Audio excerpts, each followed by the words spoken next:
As you mentioned in game one, Zach, similar arsenals for Boba and Taylor. The difference is going to be the velocity and a little bit more pitchability from Tommy Boba with 4 pitches compared to really 2.5.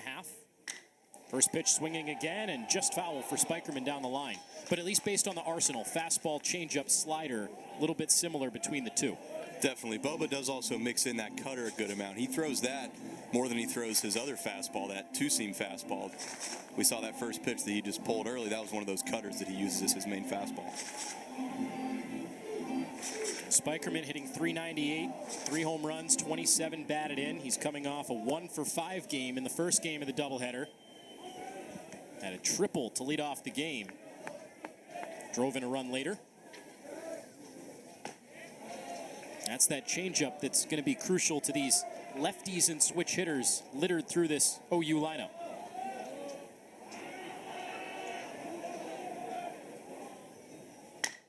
Off the end of the bat to second. Mitchell draws the start at second base today, and he doesn't get rid of it in time. Spikerman legs it out. Ball's not hit that hard up the middle, and you got a guy that can run. Mitchell did all he could to get this guy out, but he's down the line, hits it in the right spot. I was just going to ask you, Billy, is there anything Mitchell could have done differently to get the out at first base? No, he got rid of the ball as quick as he can and made an accurate throw. It was just hitting the right place. And anytime you got speed and you hit the ball on the ground, you got a chance to get a hit.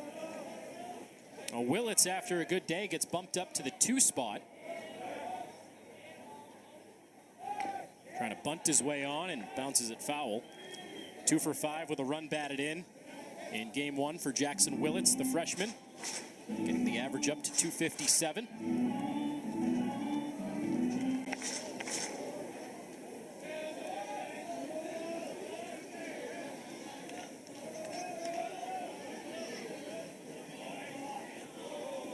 Boba dealing with some early traffic. Willits showing bunt early. Pulled it back, now he drops it down right in front of the mound. Jones thought about second, but he shoots it over the head of the first baseman, cross down the right field line. And more bad defense early for Cincinnati.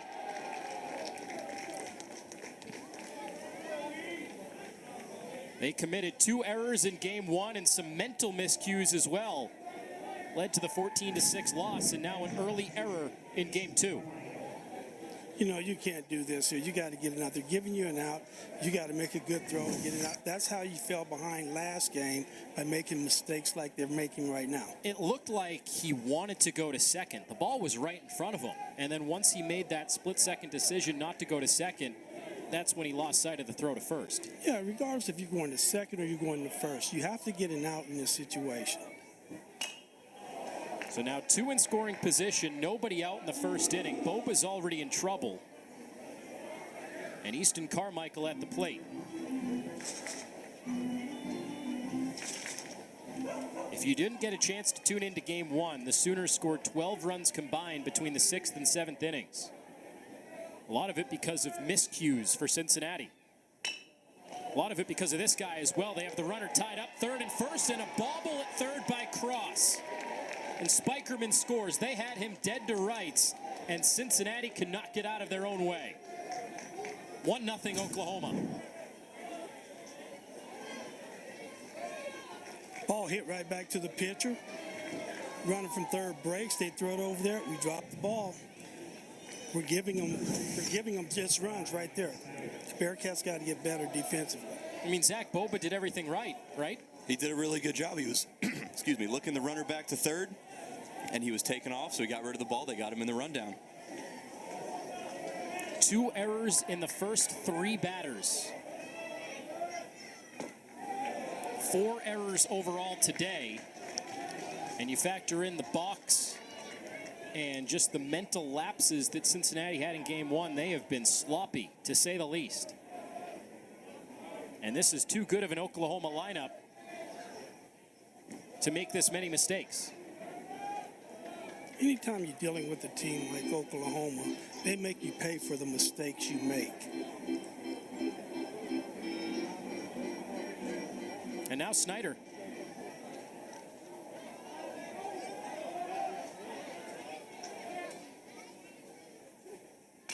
This lineup does not get any easier. Snyder had 3 hits, a home run, a double in game 1.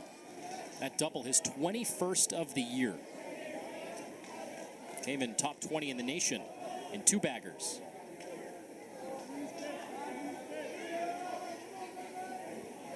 Well, I guess if there's a silver lining, this is happening early for Cincinnati. Plenty of time to come back. If you want to take the glass half full approach. They have been a team that's played well from behind earlier in the year. It seemed like all of these weekend series, they would get down early and be playing catch up and end up winning in dramatic fashion. So you're not wrong there, Anthony. The only difference is they're not playing the #1 team in the conference right now. Good pitch there. Had it running away from Snyder. That's where Boba's strength is, that cutter there. You see Snyder's reading fastball. It just darts away at the last second, swings right over top of it. It's a really nice pitch from Boba. We mentioned the changes defensively with Mitchell playing second, Vitterick in right in game 2. Hegemans shifts over to center. Alec Jones back behind the plate, catching back-to-back games. He did get off his feet towards the end of the game in game 1. Corey Klingenbeck caught the final innings. A much-needed first out for Tommy Boba, who was allowed a run. Really, none of it his own fault. Allowed the leadoff single, but even that was an infield weakly hit roller. That one's his fault. Runs it inside on McKenzie. And the base is loaded with 1 out.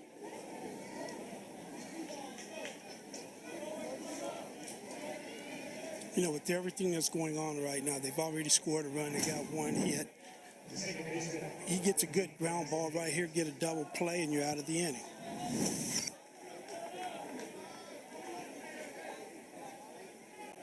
That's about the best thing that Cincinnati can hope for right now, because this first inning has been a mess.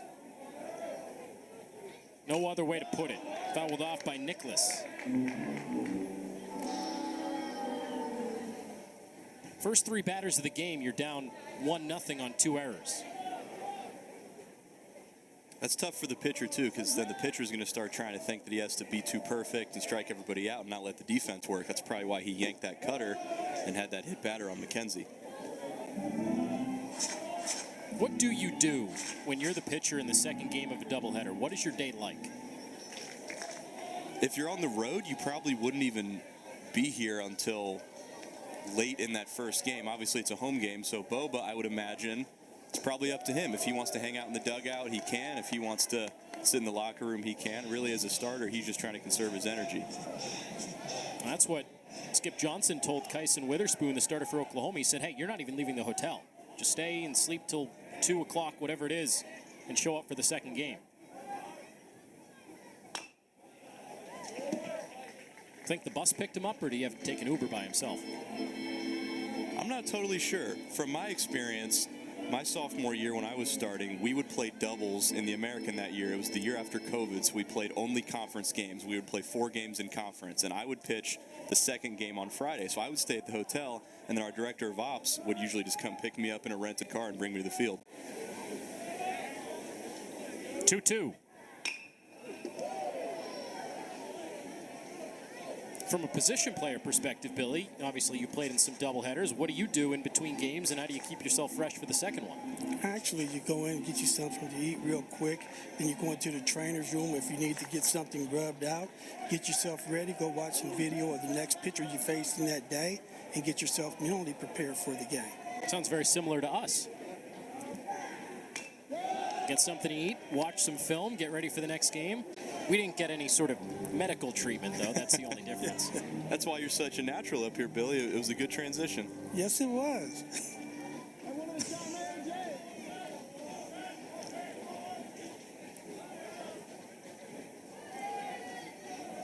Boba battling. Other than the hit batter, really nothing he could do to avoid this first inning. Hasn't gotten much help. Leaves that slider a little bit high. 3 balls and 2 strikes, and there's nowhere to put Jackson Nicholas.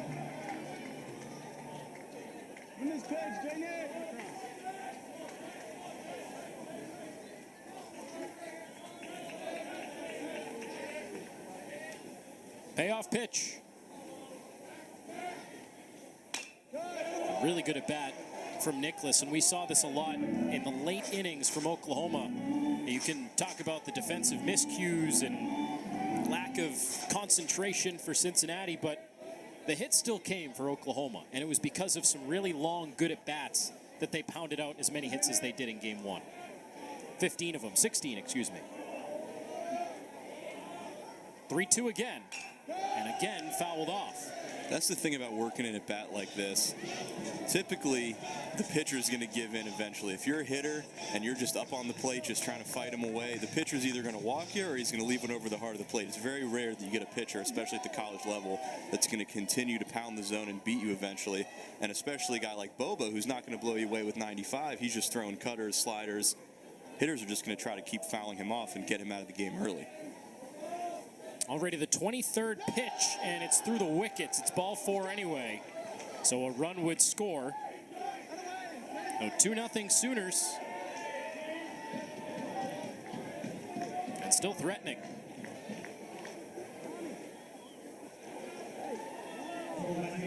You know, after giving up 14 in the first game, this is not anything close to what Cincinnati wants right now.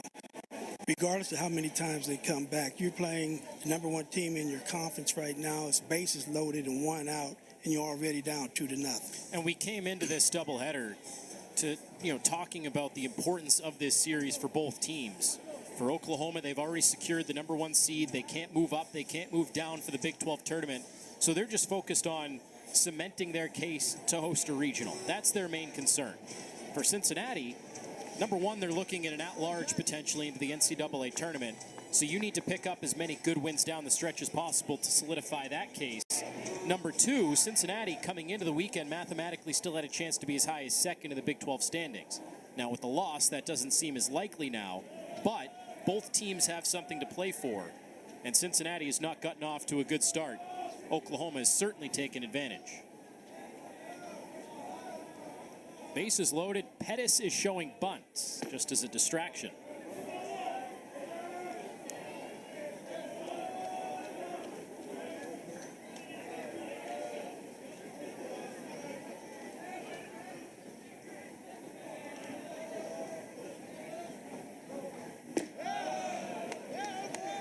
Now, Pettis did not start game one. Came on later in the game, overall a .259 hitter.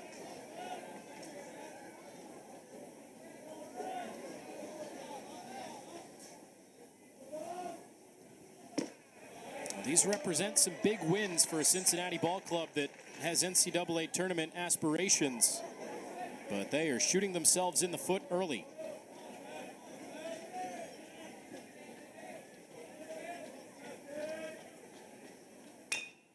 High chopper, pass cross at third. Brooks gets 1 out.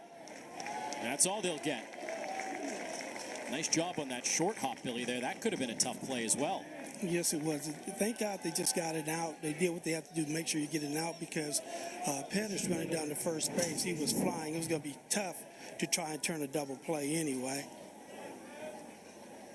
Well, they tell you to play the big hop, but when you have to charge in like that, you're really at the mercy of when you can get there and when the hop is. Yeah, you got to see right then and there. The only thing that they could do was get it out, and that's what they did. They got it out. So on the corners now with 2 outs.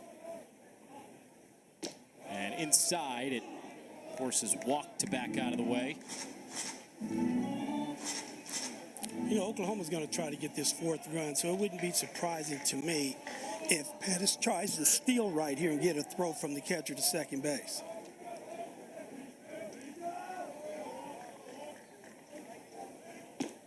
He got that start and stop over there. No throw made by Jones. And Pettis didn't continue on the steal. Called the strike. And just try to bait in that run.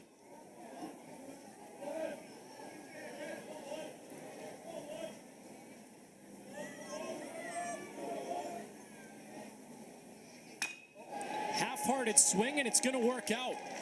Changed his mind mid-swing, but he won't change his mind about the result. An RBI knock for Jason Walk. Just flung the bat out there, and it worked. Whether he meant it or not. looked like he got a little breaking ball right there, and he just wasn't going to swing, and he saw it was up, just put the barrel of the bat on the ball.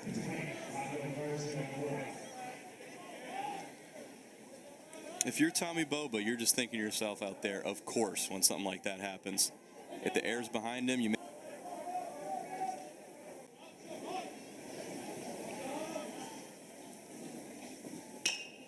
Fly down the left field line, tailing away, and Rocco Garza-Gongora dumps one in. One run is in, the wave around for walk. He has good speed. They're not going to get him. Oklahoma is picked up right where they left off. 14 runs in game one and a 6 spot in the first inning in game two. Rocco Garza-Gongora, first double of the year. And after not starting in game one, the beat just goes on and on and on for the Sooners.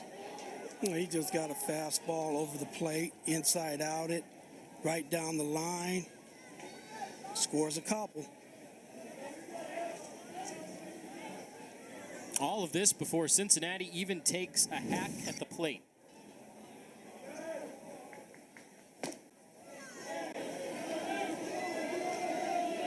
Some stirring in the bullpen. Nobody throwing yet, but at some point Cincinnati will have to think about a change. 31 pitches in the first inning. It's already not shaping up to be a very long outing for Boba with this many pitches in the first. It's like Seth Logue was starting to put on his cleats, and he's the guy who's either started or pitched in long relief in a first out context. So I wouldn't be surprised if we see Seth Logue. Probably putting those cleats on a little bit earlier than he expected. No doubt about that one.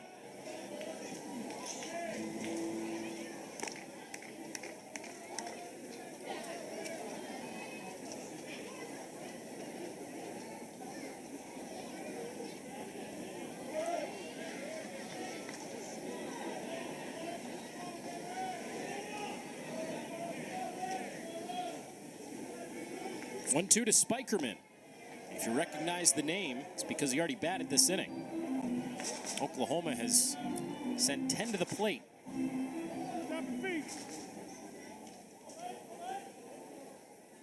It's a bird. It's a plane. It's Spikerman. That's a base hit to right. The 4th of the inning. And the 7th run of the inning.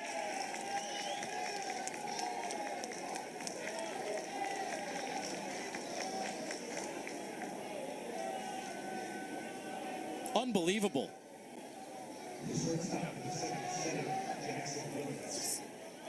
And from the pitcher perspective, Zach, the worst part about it, only one of them is earned.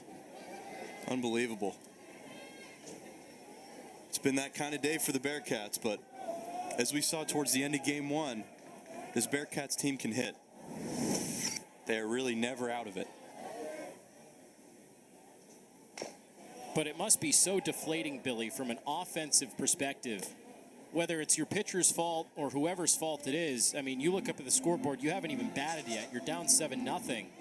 I mean, that's, you want to take about taking the wind out of your sails. Well, yeah, you don't point fingers or anything. You as a team, you look at it and say, you guys, we got to get better. Regardless of who's making the errors, they're still knocking runs in. You got to come together as a team and say, hey, you guys, we got to focus a little bit better than we're doing right now.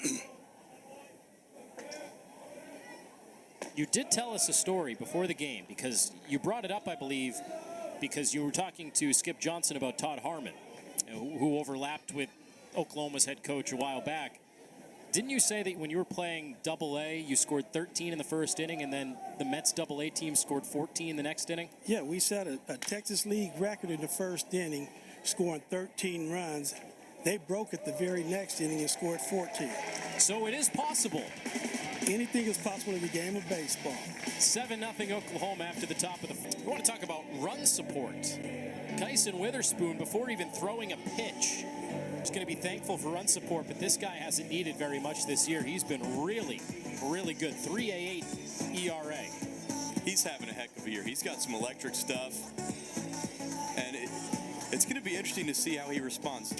sometimes a starting pitcher, when their team goes and puts up this many runs and he has to sit in the dugout, sometimes he might go out there feeling a little differently. He might lose a bit of his edge if it was an 0-0 game. But with Kyson Witherspoon, the way he's pitched all year, I imagine that he's going to just try to fill up the zone, throw a ton of strikes. He's got some electric stuff, running a fastball up to 98, 99. So if you're the Oklahoma Sooners coaching staff, you're telling Witherspoon to just go out there and trust your defense. Mid-season All-American. According to Perfect Game, Kyson Witherspoon is a good one. And he will face this lineup that has a tall mountain to climb, Billy. But you mentioned it. If your Double-A team can score 13 runs in an inning, this Cincinnati team is certainly capable to score 7 or 8 runs. Yes, you can. You just got to go up there with, it's the first inning. Go up there with the approach that you had coming into this game and stick with it. See the ball that you can hit, handle it. If he's not going to pitch to you, take your walks. You can't hit a 7-run home run. 7-0 Oklahoma. 7 runs on 4 hits. Cincinnati booted it around and made 2 errors. 4 errors combined in 10 innings of baseball today against Oklahoma. Carrington Cross made 1 of them. And you know that he certainly wants to try to make up for it at the plate. Cross was quiet in game 1. He did drive in a run on a sacrifice fly, but otherwise he was 0 for 3. Snapped an 8-game hitting streak. The first one darting in there at 95 for Witherspoon. And interesting, Zach, he works from the stretch and he's still pumping it up there 95, 97. A lot of guys, it doesn't matter when you got that kind of velo. Second pitch swinging, and it's mashed to left. And Carrington Cross does just that. He makes up for it a little bit. Made the error in the first inning and comes to the plate to lead off the home half and mashes a home run. Sometimes you just have a feeling that a home run's about to happen. I had a feeling. Carrington Cross is a guy that takes a ton of pride in the way that he plays defense, and I just know that he was trying to make up for it with that swing. And he's a good fastball hitter. Witherspoon throws a lot of fastballs. Fastball up right over the center of the plate. Touch it, and it goes out. This is as many home runs I've seen hit the left field in this ballpark. Right. Today they've been going to left. So Cincinnati is showing some fight. They're showing their dog on Bark in the Park night. Got some dog in them. Even in the first game, they didn't go away. I mean, they fell behind big time. There's a pup. He was just biting his owner's hand a minute ago. Don't bite the hand that feeds you.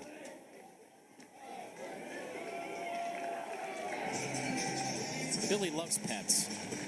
Right, Billy? I love dogs. Didn't you love that cat a long time ago? I love dogs. If you ever run into Billy Hatcher in public, ask him about his Cat Boulevard.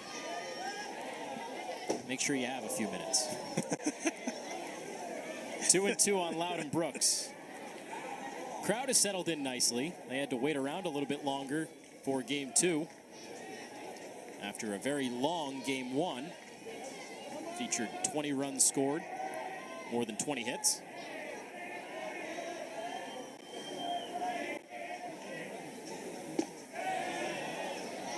That slider just fell off the table and Brooks checked the wrist. He's throwing that hard. That's 85, 86. Call it a cutter slider. I'm not sure what he would consider it when the fastball's 94, 96, but that's a good pitch. Looks like a fastball until it's not. That's a strike. And on the inside corner, got him looking.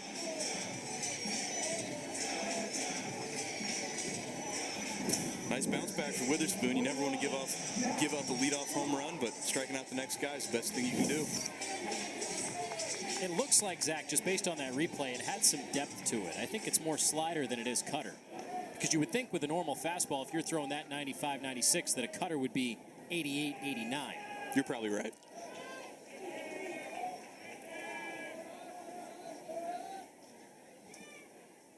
Did I just outpitch the pitcher?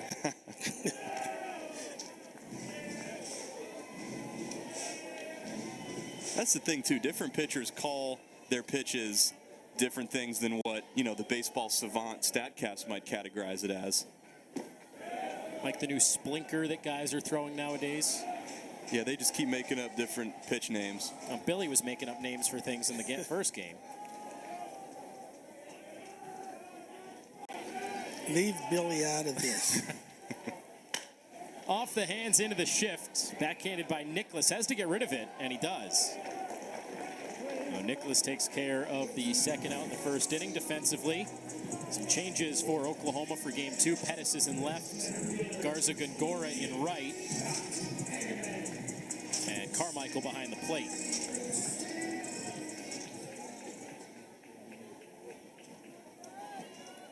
So after the home run, Kyson Witherspoon, one of 2 Witherspoons on this roster. Down the left field line, tailing, and not a play. Off the bat of Hegeman. Both of them pitchers, Malachi and Kyson. Down in Jacksonville, Florida, we were talking about the brotherly connection for the Sooners. The Carmichaels, the Crooks, the Witherspoons. Both Witherspoons have been good this year, but Kyson has had the better year. Malachi was drafted out of high school by Arizona.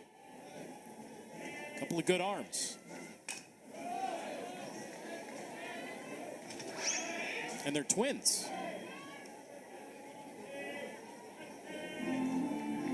Pretty cool. One's been a starter, obviously, with Kyson starting, and then Malachi's got 3 saves. He's pitched in some high leverage situations in the back end of the bullpen. Hegeman stays alive, taps it foul. You're just missing a third brother to catch them both. Well, one of the good things could have happened for him if you'd had perfect twins, if you'd had one right-handed, one left-handed in the game of baseball.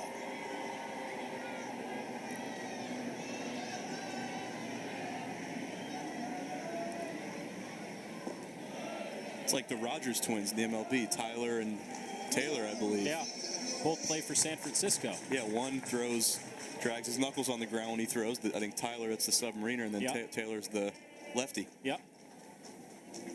That must be so cool. I mean, to do it at college is one thing, but to do it in the majors, that's incredible.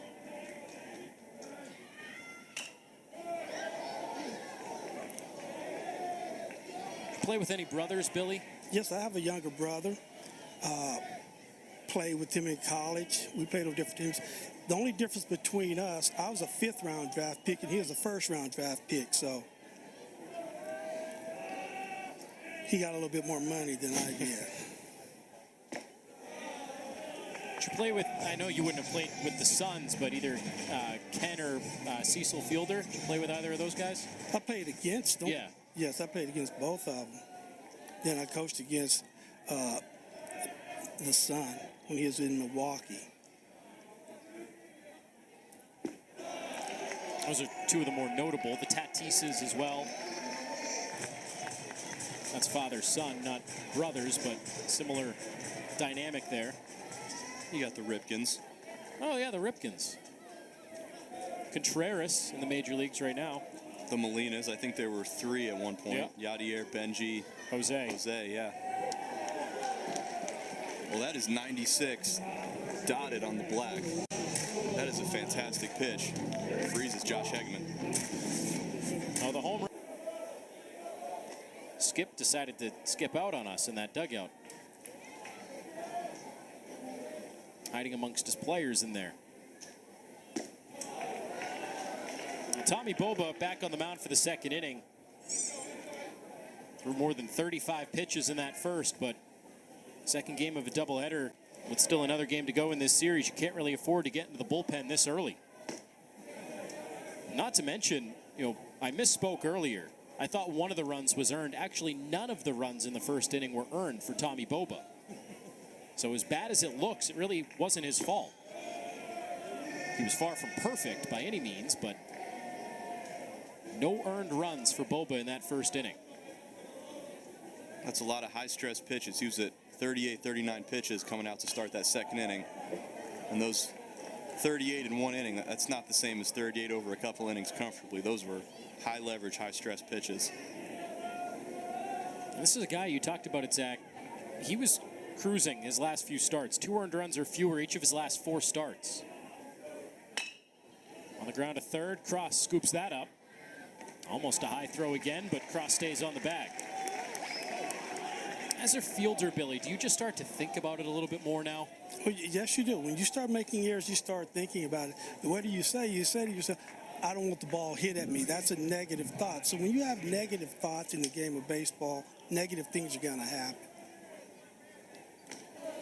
In general, in baseball, I have always believed that the more you think, the worse it's going to be as a pitcher if you start really thinking out there. Because when it's going well, you're just in that flow state. You're just locked in on the catcher's mitt. There's really no thoughts. You're just on autopilot, so to speak. And I'm sure it feels the same way when you're seeing a beach ball. You're not thinking anything. You're just reacting. You're staying within yourself. I mean, you're not getting sped up, slowed down. You're just staying within yourself. Michael Snyder made a rare out in the first inning. I mean that the way that Snyder has played. 3 hits in game 1. Drove in a couple of runs, hit the home run, added a double. He struck out swinging. The only strikeout so far for Boba.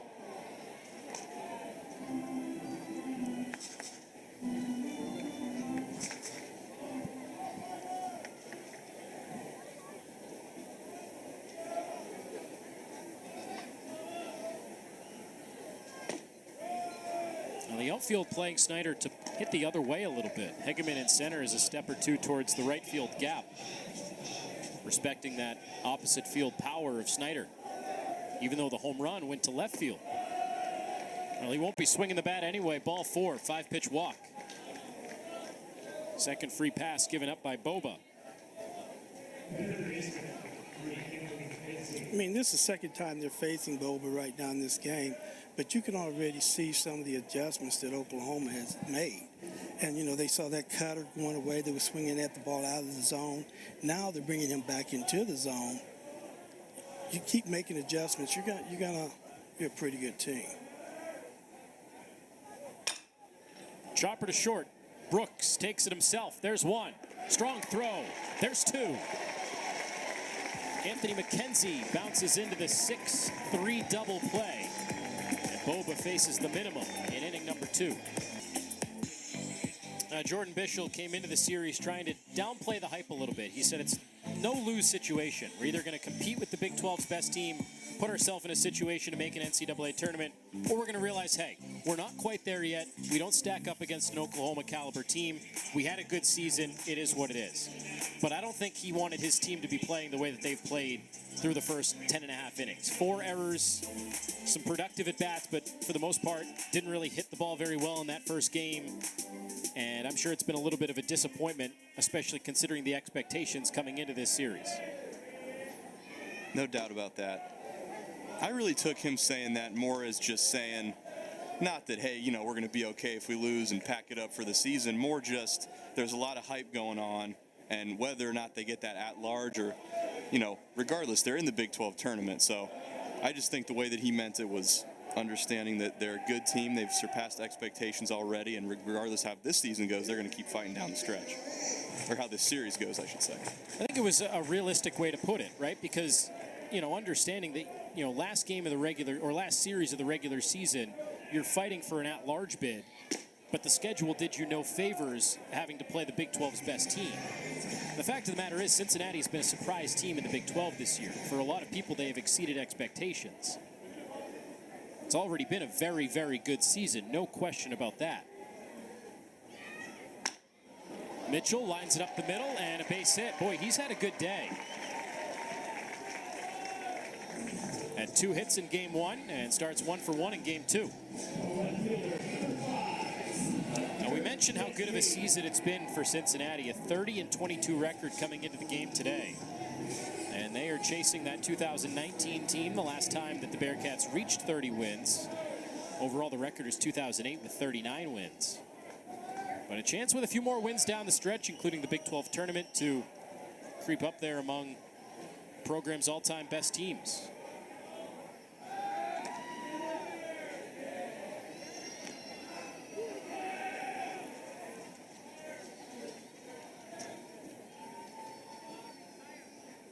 Here's Hunter Jesse. That's exactly, the way you summed it up, Zach, that's exactly the way that Bischel meant it, was acknowledging that the Bearcats have had a good season, but also realistically acknowledging that they might not be at the level of a number 12 Oklahoma yet. And that's the key word, yet. Exactly. I'm looking at that 2008 Bearcats roster. That was a star-studded team. They had Josh Harrison, had a great big league career. Mike Spina, well, I believe the Bearcats' all-time home run leader. A lot of offensive categories. Tony Campagna played in the bigs for a little bit. Brian Garman, current pitching coach for the Dayton Dragons, I believe. This was a good team in 2008, that record-setting team with 39 wins. Always helps when you got a couple big leaguers. That may have been a missed sign there. Mitchell started to take off, and Jesse kind of swung out of his shoes, chased it up and in. I have to wonder if Mitchell maybe missed a steal sign there. No, he was just breaking to see if he can get a jump. When he didn't get a good jump, he just pulled up. And Jesse just swung at a ball about 96 miles an hour just up in the strike zone.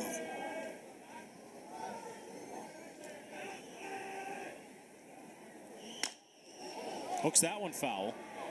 Just the way that Jesse swung, and that's not usually a ball he would swing at up and out of the zone. And if it's a hit and run, you have to protect your runner at that point. Just looked a little awkward. But you're down 7-1. You're not going to be hitting and running in this situation right now. And, if you're going to steal a base right here, you got to be 100% sure that you're going to make it, because you don't want to give up outs when you're 6 runs down. Here's the 2-2. And Jesse shoots it left center field, going over towards the gap, and that is down out of the range of Pettis. Mitchell gets the wave around, the relay coming in, and it almost hits Mitchell. Scoots by the catcher. No further advance for Jesse. RBI double. And back-to-back hits in the second inning for the Bearcats.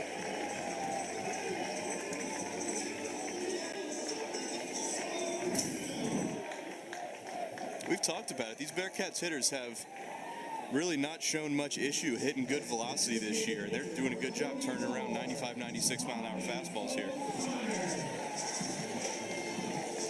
We got the left fielder. They caught him cheating in a little bit. The ball was hit over his head. Good speed from Mitchell. Motor O'Connor. He came on as a pinch hitter in the first game. One thing I notice, Billy, about Witherspoon is when he comes down with the baseball, he kind of shows it to the batter behind his back. Is that something that you can pick up on as a hitter? Well, it depends. You want to look and see where the ball's coming out of. When he's coming behind it, he has that ball behind his hip, so it's tough to see it come from his hip. It's still tough. He's just making some bad pitches up in the zone, and they're tattooing him right now.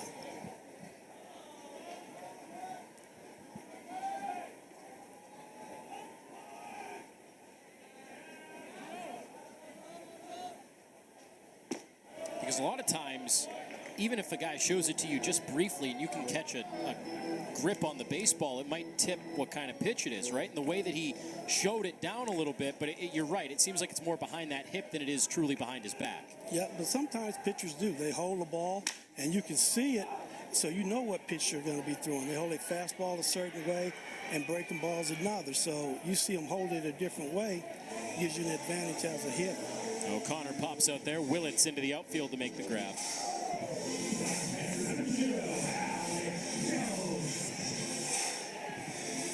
First out of the inning brings in Alec Jones. Cincinnati continues to fight and chip. 1 run in each of the first 2 innings.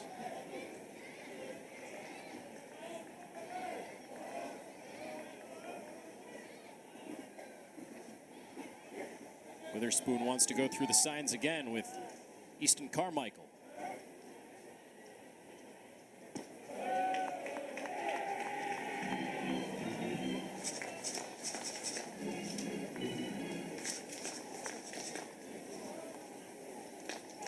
Witherspoon was great last weekend against Baylor. Went 7 innings, allowed a run. Back pick and almost got him. Jesse just back in.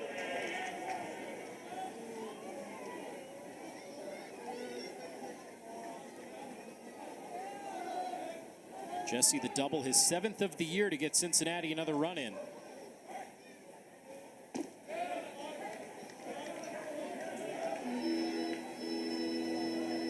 See, when you have a guy that's throwing this hard, you're down 7-2. You have a guy on second base jumping around. I mean, it's very tough to hit like that because you see him moving, and this guy's throwing 96, 97 miles an hour.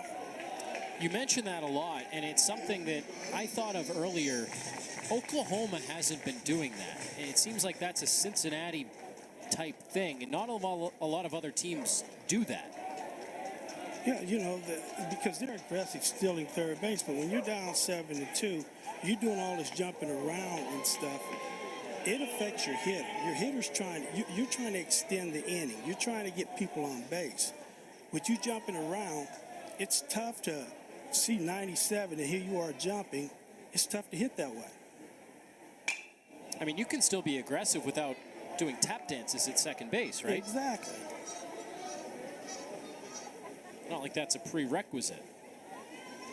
But, you know, that's one of the ways how Cincinnati steals bases. They jump, they're trying to time the pitcher. They come down, the pitcher's throwing, their feet hit the ground, they're running. Is that truly a distraction, Zach, when guys are bouncing around on the bases? As a pitcher, that's not something that I thought about too much because I just knew that they were doing it to try to distract me or to try to get it so they're hopping and having rhythm to go right into stealing a base.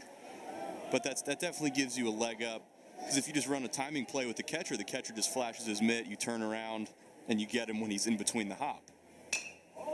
Jones way back and skies it to left. And Pettis gives way to walk. I'm really trying to remember when I first started seeing the jumping around, which a lot of people call it a vault lead. I got to give some credit to Jeff Mercer, who was the coach of Wright State here years ago, and I think that caught on around here, now the coach at Indiana University. Those Wright State teams in the kind of mid-20 teens, I feel like that was the first team I remember seeing do that.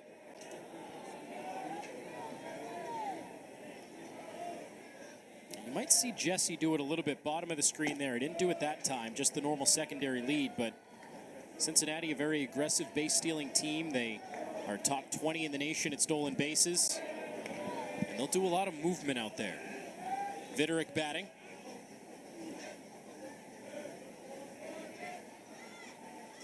There he goes, bouncing. You have a lot of veteran hitters at the major league level. You're jumping around out there while they're trying to hit. They'll call timeout and tell you, you know, hey, just sit right there, because they will let you know.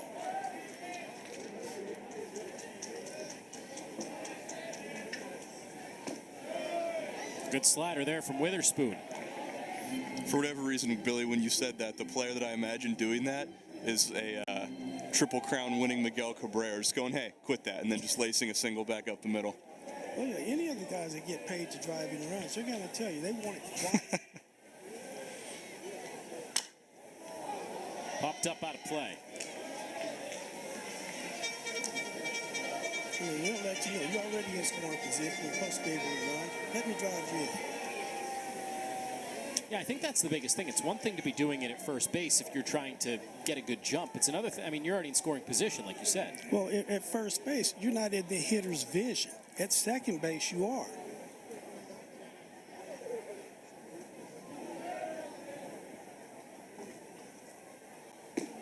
Viderick getting the start in game 2. He did come on in game 1 and blasted a 2-run home run, which extended the game.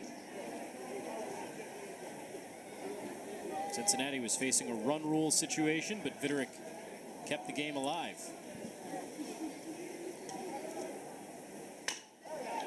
Fights it up the middle, walk, a leaping grab, almost overran it. Goes from a walk to a leap, and he'll jog off the field to end the second. In Arlington, Texas, as of right now, at least entering today. Of course, things can change with still one weekend to go. Oklahoma won the first game against Cincinnati, but coming into the week, 8 teams out of the Big 12 projected to be in the NCAA tournament, including both of these teams, Oklahoma and Cincinnati. First pitch swinging here in the third off the bat of Nicholas into the corner and left, and Jesse going over, disappearing down there, but he makes the catch. Not a lot of room down there, but Jesse found some to haul it in. That's a tough play for a left fielder. Getting close to that wall down there. He looked at it, but he knew where he was, so make a great catch. Bullpen down there helping him out. You know, I thought I heard Zach Siegel screaming.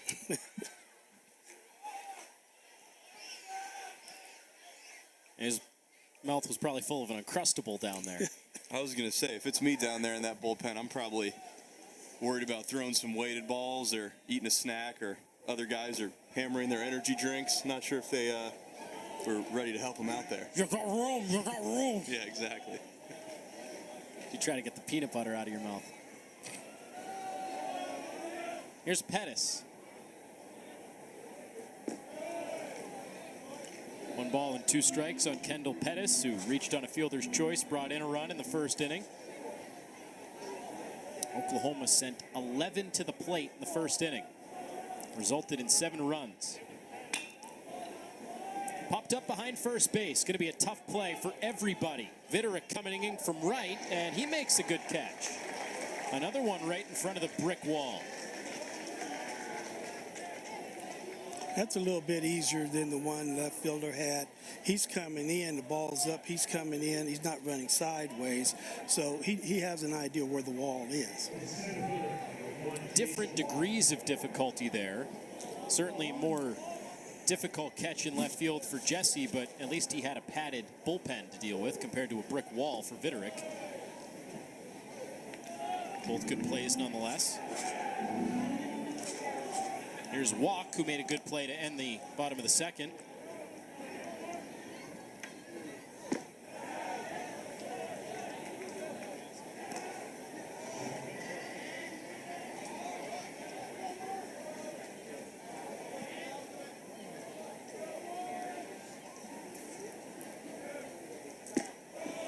Boba trying for back-to-back innings of facing the minimum. Walked a man in the second inning, but got the double play to end it. I'm trying to go 1, 2, 3 here in the third.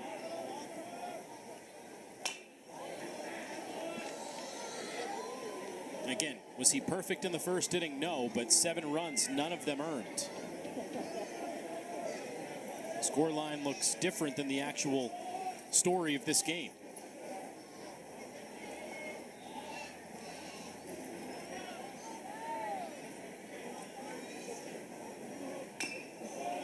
Sure, that's some consolation, Zach, right? You're never happy giving up a 7 spot, but I guess you'd rather the runs be unearned than earned. But no, I don't think that's something he's thinking about. I don't think he's out there thinking, well, I haven't given up any earned runs today. You would hope not, at least. You would hope. I'm sure you'll look back on this in 3 weeks and you'll feel a little bit better about it, but in the moment, you're probably still kicking yourself. You always got to give yourself a little bit of time.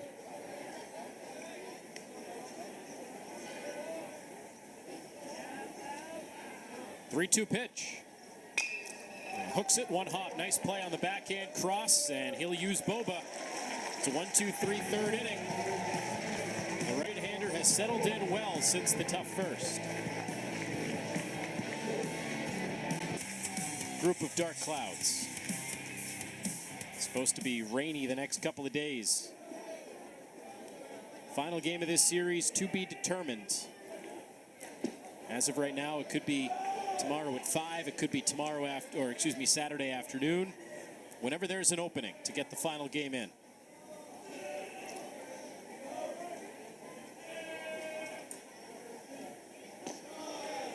Two 2-0 count on Carrington Cross, who mashed the home run to lead off the bottom of the first.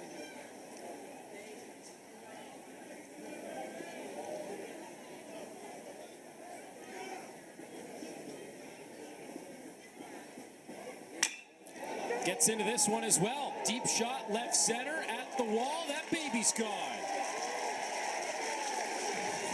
2 at-bats, 2 home runs for number 2.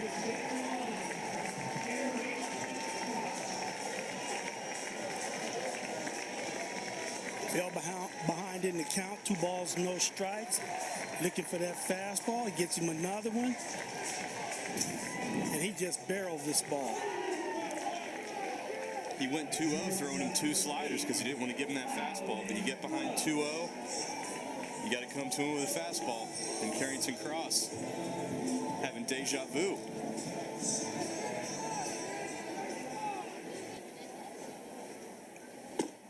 Zach, I know you were joking about it at one point off the air, but it's holding true right now. If this pace continues, the game will be tied by the 7th inning.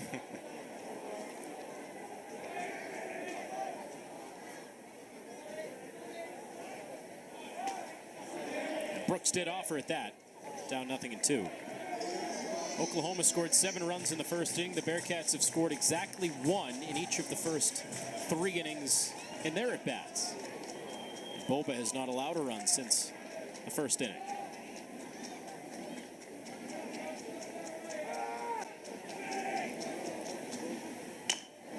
Fouled off out of play.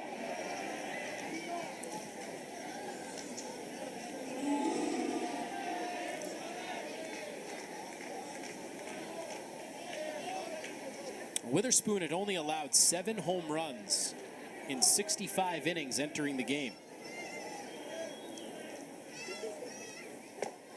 That's a cut and a miss. Brooks has had a bit of a tough day today. Struck out 3 times in game 1 and now twice in game 2. That'll bring in Josh Cross. He's had a good day. Hit 2 home runs in the first game of the doubleheader. First one to right, to left, and then turned around and hit another one to right from the other side of the plate. And Billy, this is now the Big 12's leader in home runs. These 2 balls that he hit today, I mean, they're out of any ballpark.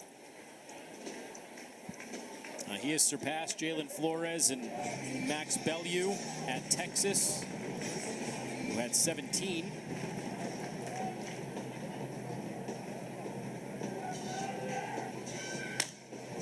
Pops this one up left field, and Pettis gives way to walk.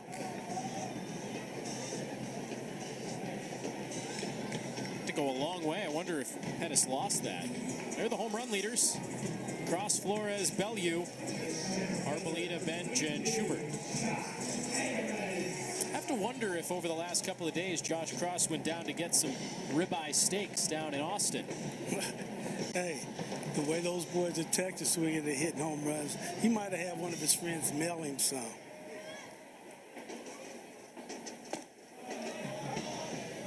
You know, if I was some of these other Cincinnati hitters, I would call in and try to get my name changed to C Cross or K Cross because they got 4 home runs here today. I would try to get in on that a little bit. Foul tip held on to. And Hegeman is down 0-2.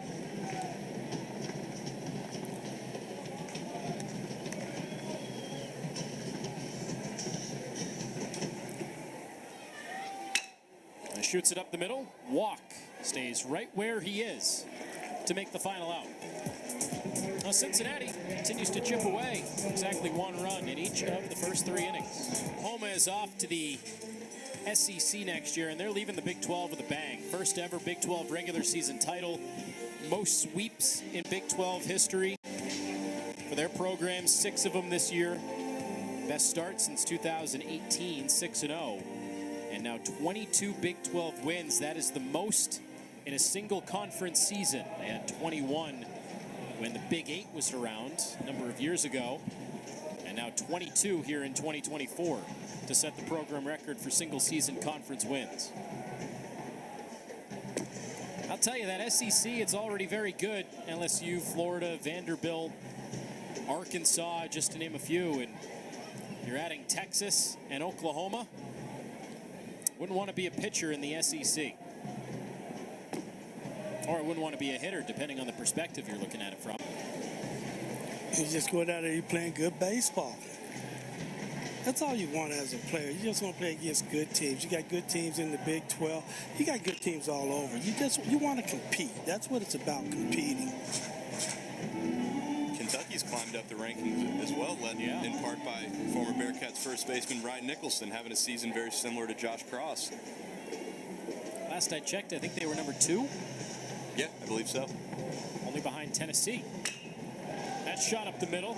And a base hit, the second of the day for Rocco Garza Gongora.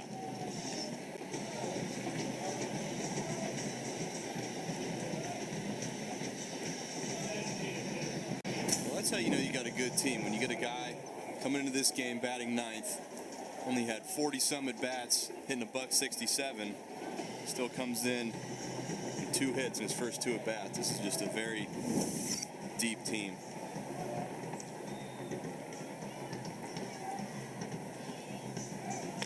Bunt bid here for Spikerman. Gets out of the box well, and Boba just eats it.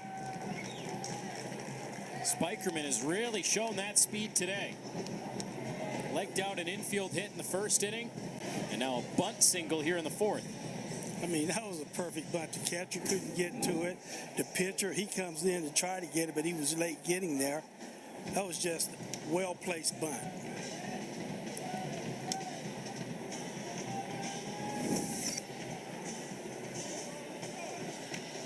First and second, nobody out here for Willits.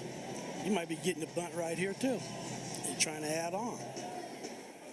He bunted earlier. He's doing it again. And this time on Willits' bunt, Cincinnati makes the out. They committed the error last time he was bunting. This time they record the out, but it does move everybody up 90 feet. That's how you stop momentum from the opposing team. You got to score some runs. So you get the first 2 guys on, sacrifice bunt. Now you give yourself a chance, whether you score a run or not, you give yourself a better chance to score a run. Well, the way Carmichael's been swinging, you're giving yourself a pretty darn good chance.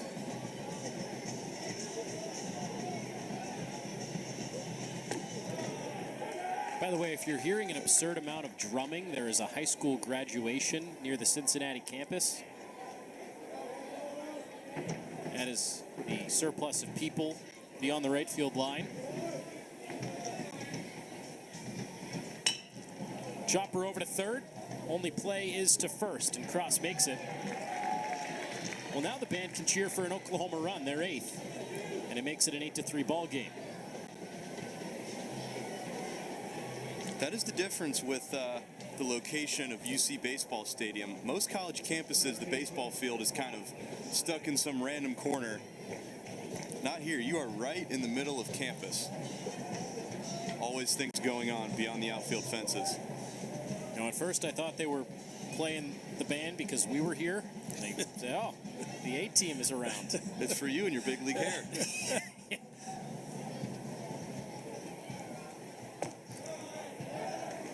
That big league hair needs a brush.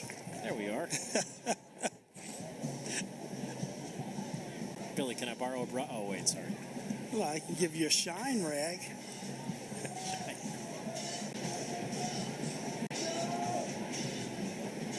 Like you said, Billy, I'm staying out of this one. Zach, you got big league hair also. Hey, I appreciate that. I had to let Anthony have his thing when somebody said it to him earlier.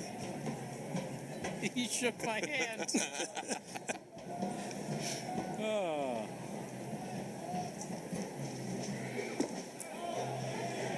This guy has big league hair. This guy played in the big leagues, and he shook my hand. You made some good jokes in that first game, Zach, but I think that was the best one you had. I appreciate it, Anthony. I'm out here trying my best. You're doing great, buddy. 1-2, Boba trying to eliminate the threat here in the 4th inning. Limit it to just 1 run.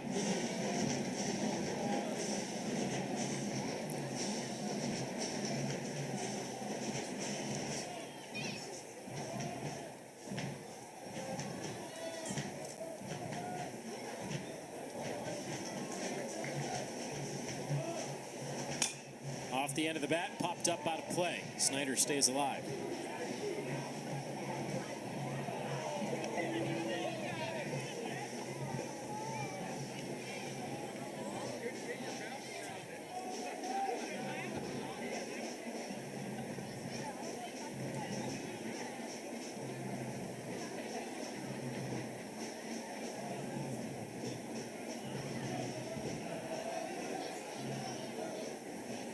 2-2 again. Fouled off down the right field line again. Perhaps a play for Vitterick into the corner. Jesse made a play down there and left earlier. But that one finds the bullpen.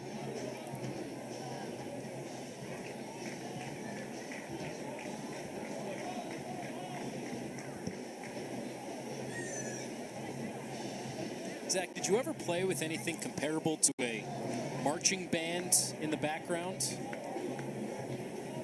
while you're trying to pitch? Other than my inner monologue getting kind of mean sometimes, I would say no.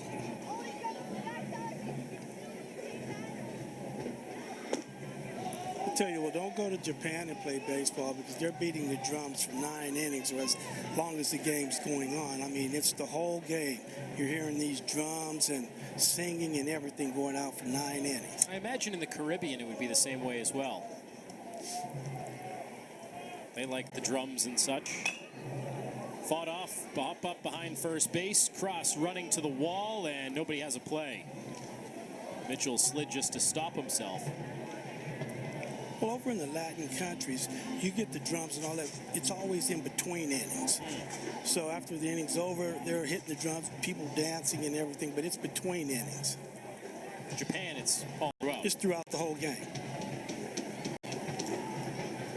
Do you know if that's just Japan or is that a Korea and, the other Oriental countries as well? Well, it's hard for me to say because I was in Japan when they were doing it, so I know they do it in Japan. And then I played winter ball over in the Dominican and Venezuela and Mexico, and I know they did it in between innings.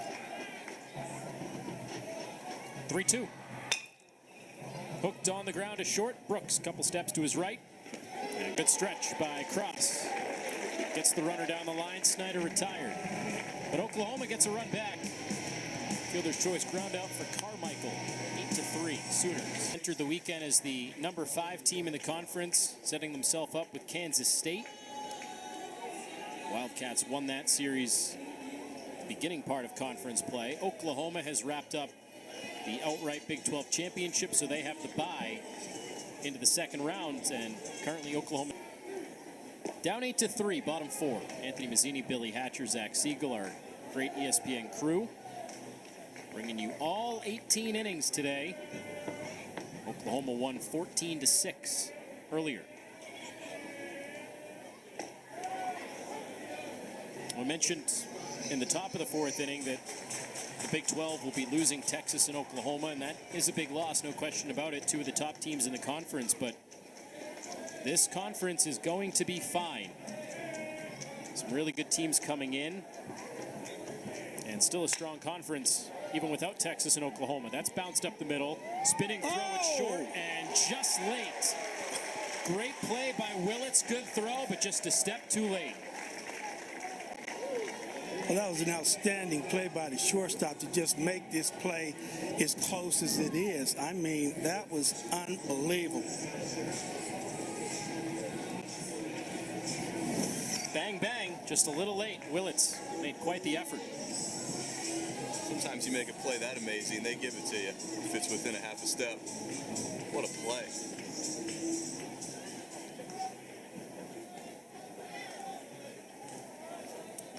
Goes as the second hit for Mitchell, an infield single. He is 2 for 2. He has 4 hits today. Including a home run in game 1. He's having quite a day, seeing the ball very well. Skied a mile high out to right. Garza Gongora to the line. And he's got it. Jesse is retired.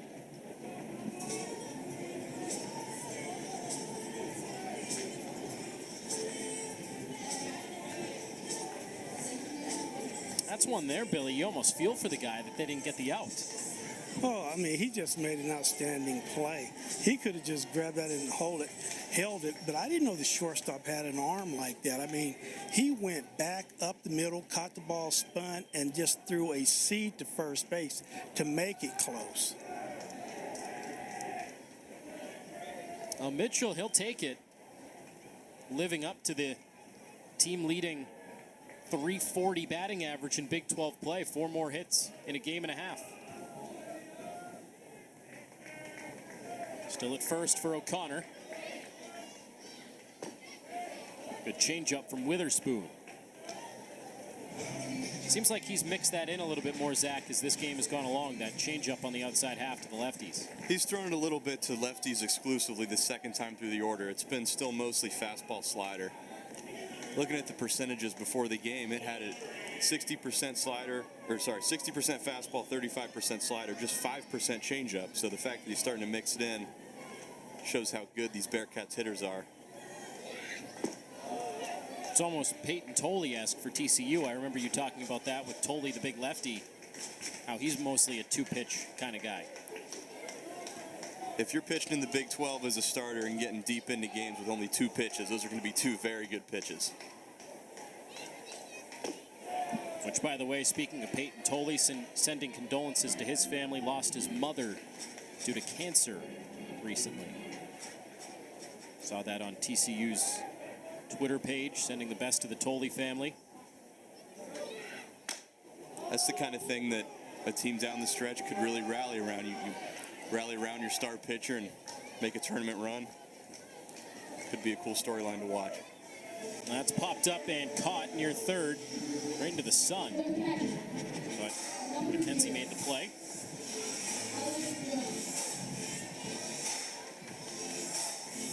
We talked about it in the first game of this doubleheader. We just noted the Big 12 bracket entering the weekend, where teams currently stand. TCU is one of those teams that more or less underachieved this year, but could be a dark horse. And one of the reasons why the conference going forward is still in very good shape. That was a preseason top 15 team. Kansas State was a preseason top 25 team. You add Arizona and Arizona State. A couple of good programs out west. I mean, you got 2 teams, Arizona and Arizona State, that they've won national championships. Yeah. And, you know, they've been down the last few years in baseball, but they're still good teams. But we're going to talk baseball and go over to basketball. I would not want to be in the Big 12 in basketball next year. It is going to be a war. Arizona in basketball is a top 5 team.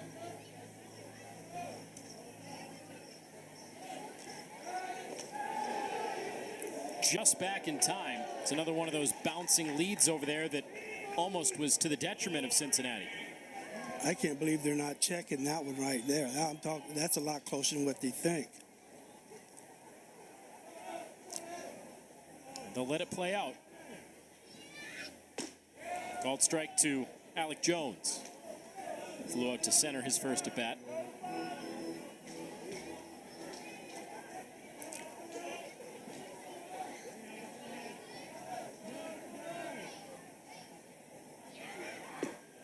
In basketball, the men's and the women's side. I mean, for the women, Colorado is a top 5 team in the country. Yes. You have Colorado. Arizona's a good program. Arizona State used to be. They're going through a transition right now. Utah's a good team. They were a tournament team. It's going to be, basketball is going on, men and women. That's outside of Jones. The inning continues, 2-out walk. Football, I mean, Utah has been top 20, top 15 the last couple of years. Arizona, same thing. Colorado with Deion Sanders, they're going to have some headlines, of course. Utah always have probably the best defense in the Pac-10, the Pac-12. So it's going to be, you know, you're losing Texas, you're losing Oklahoma, but you're getting some pretty good programs that's good in all-around sports also. I think what's going to be good for the conference as well is you're going to have more rivalries, too. You're going to have Utah-BYU. You're going to have Kansas State, which isn't going anywhere. You're going to have Arizona State, and that's going to fuel some fires, I think, within this conference as well. Cincinnati and UCF, that's not a regional type rivalry, but they, across all sports, played so many hotly contested games in the American for the last handful of years that carried over into the Big 12 with some trash talk on social media. Big time Twitter rivalry, if nothing else. You're absolutely right.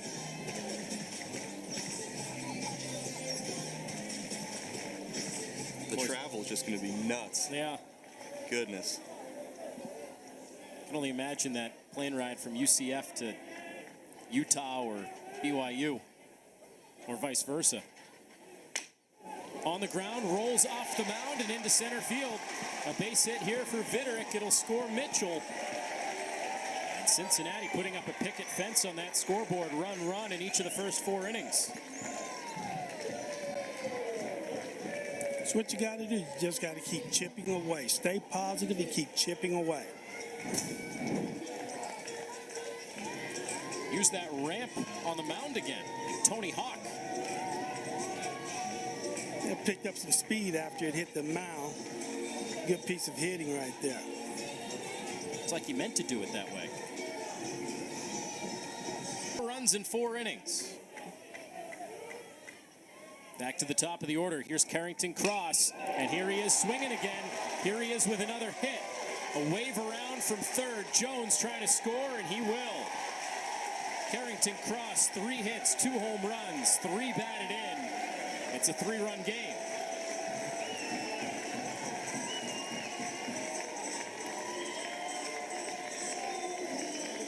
He didn't throw him another fastball. He threw him a little cutter slider.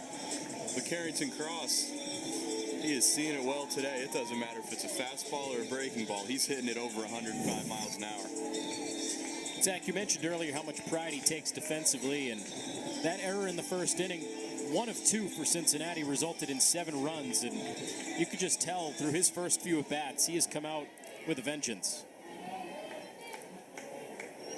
He's a leader on this team, and when he makes a mistake, he's going to show his teammates, and especially the younger guys, that if you make a mistake, you go out there, you take great at bats, and play 9 innings for a reason.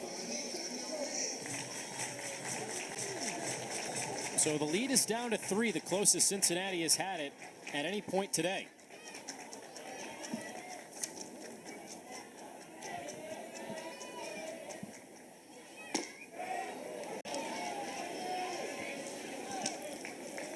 I think this might be Mr. Witherspoon's last inning. I mean, he's getting up in the pitch count, and Cincinnati, they're hitting the ball pretty hard right now. They're not missing.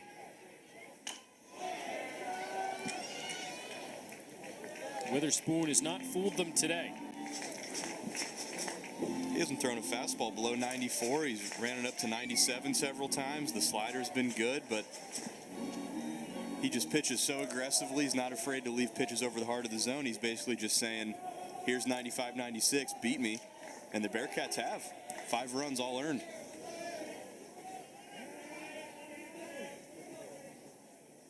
Just goes to show that velocity isn't everything. And Skip Johnson even said as much before the game. He said, everyone loves velo, but give me a guy that can throw strike 1. Who pitches with heart? Who pitches with your head? Who has the guts to fail in order to succeed? It's not always about the velo. It's what makes him such a admired pitching mind. And, you know, when you have velo and you can pitch, you can hit spots, those are the guys that are making $30 million a year. Exactly. Skip Johnson said, look, do I want a guy that can throw 98? Of course I do. But if that guy can't throw strike 1, then what good is it?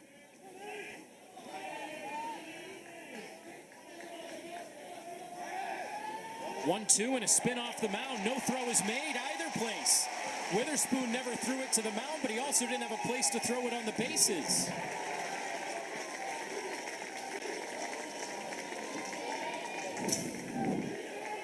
Cincinnati caught Oklahoma sleeping. Guy do an inside move. The third baseman never covered third, and nobody covers second.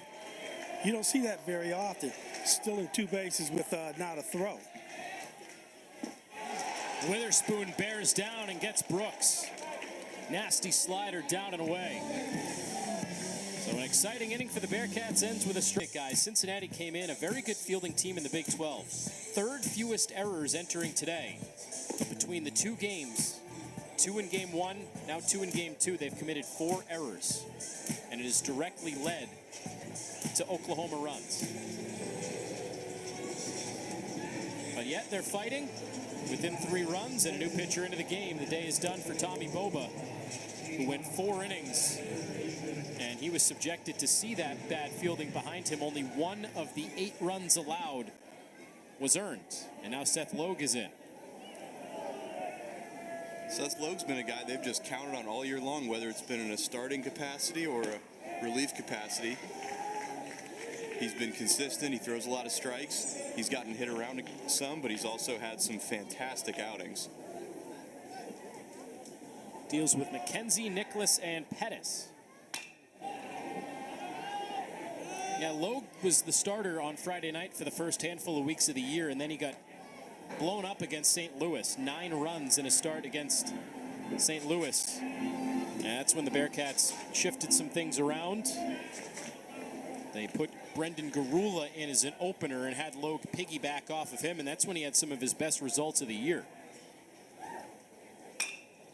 But the last few weeks after Logue regained that confidence coming out of the bullpen, Logue had been a starter again, but now coming out of the bullpen again.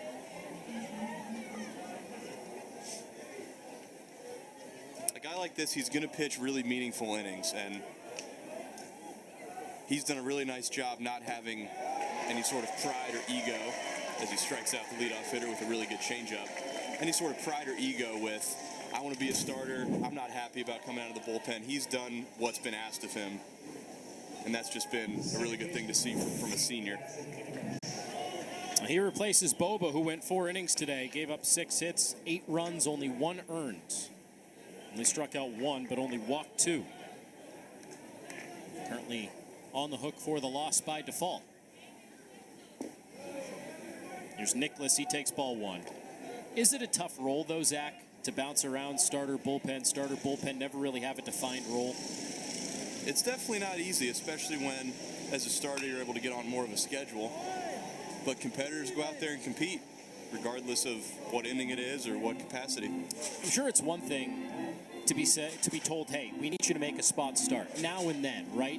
You know, you're a bullpen guy, you're going to start this game because we need you, but then you're back to the pen. Whereas Logue, it's been, hey, he has a good game. Do we put him back in the rotation? We'll keep him in the bullpen. And it's just kind of been bouncing around. It's never really a set algorithm for him this year. Absolutely. And when I said earlier that he's done a good job not having ego or pride, there's a lot of guys who, if they're getting groomed throughout the fall to be the Friday guy, things go poorly, they get sent to the bullpen, that might ruin their year. They might not be able to bounce back from something like that mentally, but it's been a credit to Seth Logue that he's been able to be mentally strong enough to deal with that, because that is kind of a pride thing. You say, I am the Friday guy, and then you're not, and you have to respond.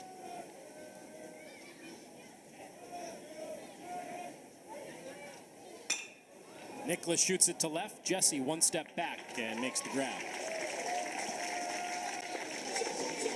I'm sure it's the same thing offensively, Billy, for hitters. You know, if you're the cleanup hitter, you're struggling and you get bumped down to that 7 or 8 spot. That's a pride thing there, too. Well, the pride is do your job when you're hitting in the 4th spot.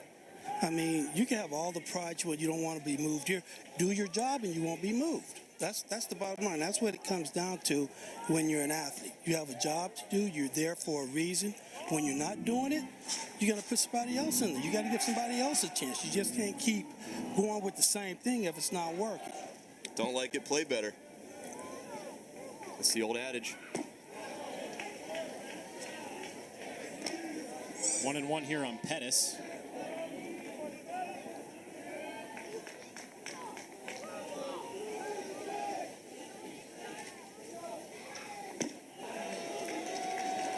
Logue started his career at Kentucky, spent 3 years with the Wildcats, transferred to Cincinnati.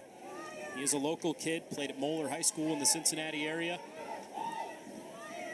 Despite bouncing around between bullpen and starter, he's had some good moments, and this is shaping up to be one here. Strikes out 2 in the 5th inning. And he's all sorts of pumped up. He's trying to will Cincinnati back at 2 spot in that bottom of the 4th has got them a little bit closer. So 8-5 now, bottom 5. And Cincinnati is down 3 runs.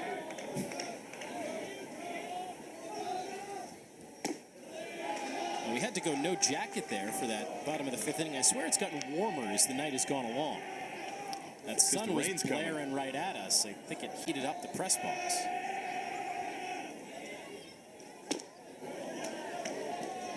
Either that or it's because Billy is such a big hot shot that he's radiating off of us. Now that sun is hiding now, so it's a lot better than that sun just shining in on us in here. Middle of the order for Cincinnati. Cross, Hegeman, and Mitchell.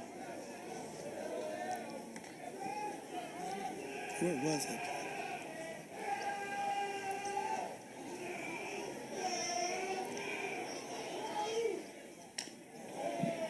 Well, Billy, you expected Witherspoon to be done after that fourth. He stays out there for the fifth inning, trying to get a little more out of him.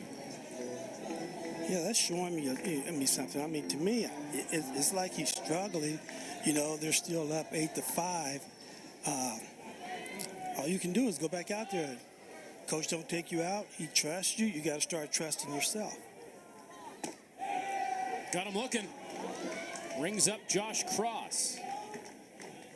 Fifth strikeout for Witherspoon. Threw a little backdoor cutter here. Starts off the plate, grabs the corner. That one at 91. We haven't seen anything in that range. I think it was slider earlier. Now he's mixing in cutter a little bit.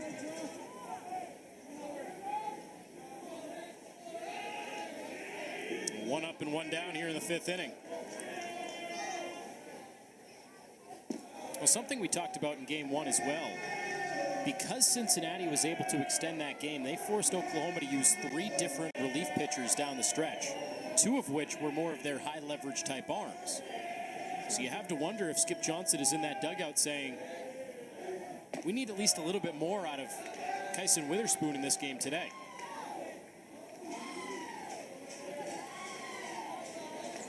Unless one of those guys can bounce back on the same day. Definitely a little bit of pressure in that regard, but there are a good amount of high leverage arms they've got left. They've got Dylan Crooks.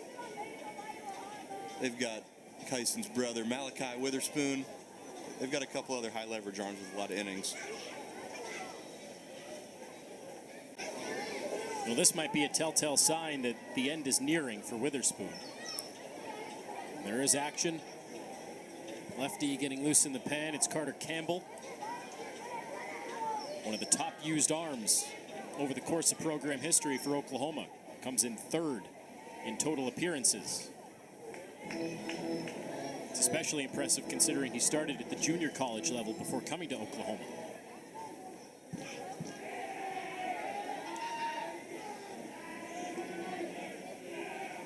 Skip Johnson trying to milk a little more out of Kyson Witherspoon here. And fires a fastball that Hegeman shoots out to left, and it is caught by Pettis. Fastball's still at 96 for Witherspoon, so he's still feeling all right.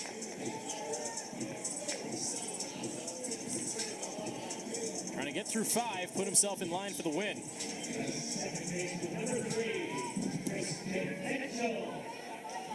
The guy at the plate, Christian Mitchell, is 2 for 2 against him.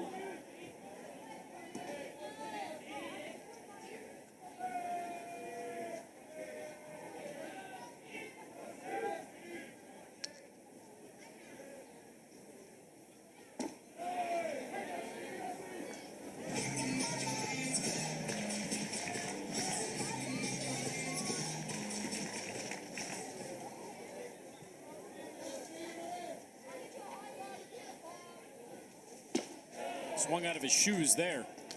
Pulled the string a bit. Where was this right-on-right changeup earlier when the Bearcats were all over the fastball and the slider? These are really good pitches. He should have went to this the second time through the order.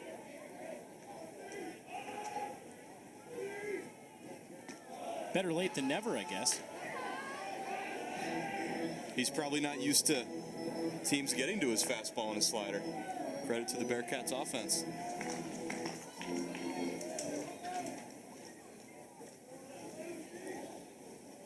Witherspoon came into the game 8th in the Big 12 in earned run average, top 10. Hasn't quite been at his best today. A few home runs allowed. Working to get through 5. 2-2 here on Mitchell.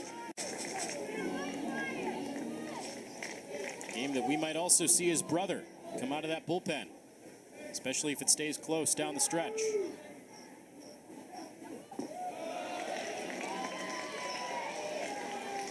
Brother Malachi, the team leader in saves on the year.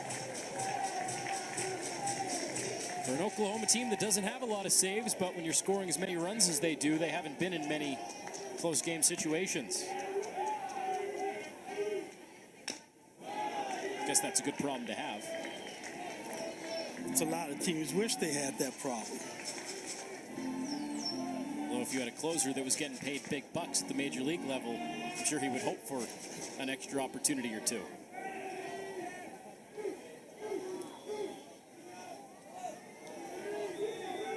Payoff pitch.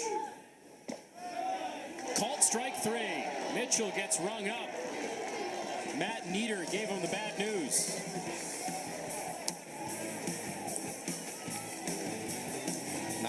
mph clip pitch of the outing. Now, this is why this series for Oklahoma, even though they're Big 12 regular season champions, carries weight. The Sooners trying to maintain their spot as a hosting team for a regional in the upcoming NCAA tournament. Top 20 RPI. They've played a very, very tough strength of schedule. And they've beaten some really good teams this year. Bunt bid here for the leadoff man, Walk. And they've shown some great speed, the Sooners have. A bunt single for Jason Walk. You know, these guys I'm talking about, they're not just bunting the ball. They're bunting the ball in some tough positions for they can't be fielded. And with the speed they have, all they need to do is get that ball down. You don't bunt it too hard at the pitcher, and they got to hit. I think this is the best bunting team, Billy, we've seen all year. Well, this is one of the teams that utilize the bunt a lot. I mean, we've had teams coming in here that the infield was playing way back, and they were still trying to knock it by them. You know, you make the Cincinnati's infield come in when you're laying bunts down. That's how you can knock the ball right by them, because they don't have the angle playing as shallow as when they're doing as deep. A bunt, and then on the first pitch, a steal for Walk.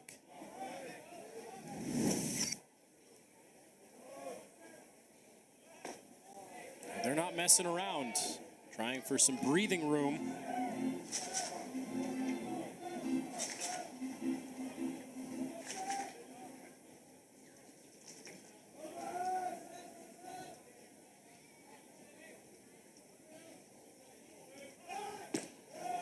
Showing bunt again.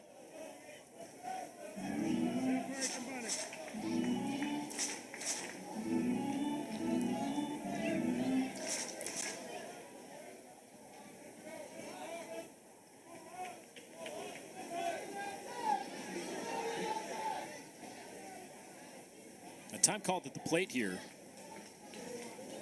No, I beg your pardon.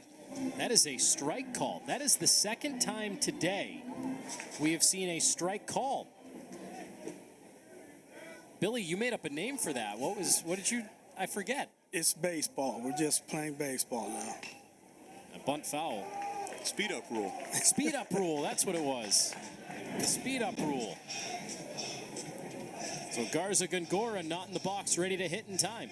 So it goes from 3-0 to 3-1, and then the bunt foul, it's now a full count.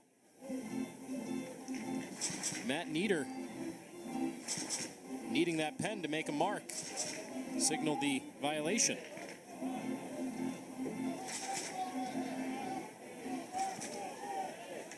The speed up rule. Twice been used today.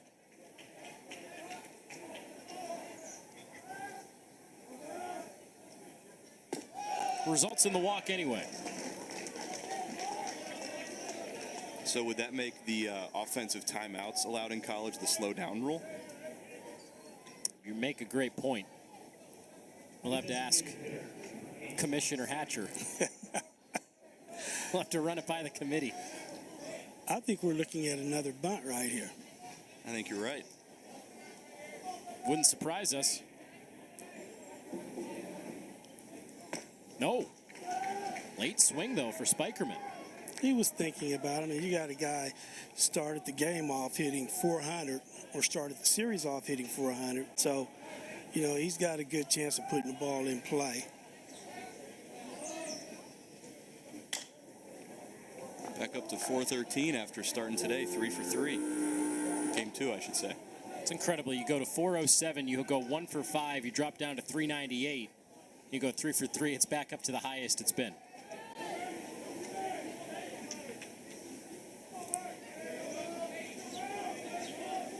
2 on, nobody out. Probably not bunting now on the 0-2. Fouled off to the left.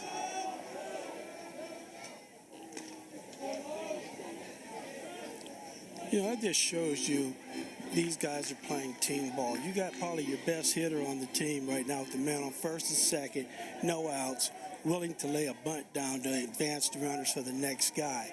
Now you know you're swinging the bat. That's when you know you're a team. Almost a delayed steal. Runner at second. That's Walk out there toying with Jones. I think he was trying to time that throw back to the pitcher, but Jones with the good eye held it. You know, Jones been lobbing the ball back to the pitcher, and you catch him in between lobbing, you can just walk into third base on that one.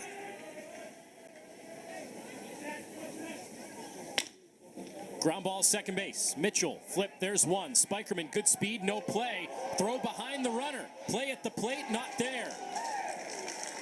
How about that from Jason Walk? He was twice dead to rights, and they can't get him either time. He never slowed down rounding third base.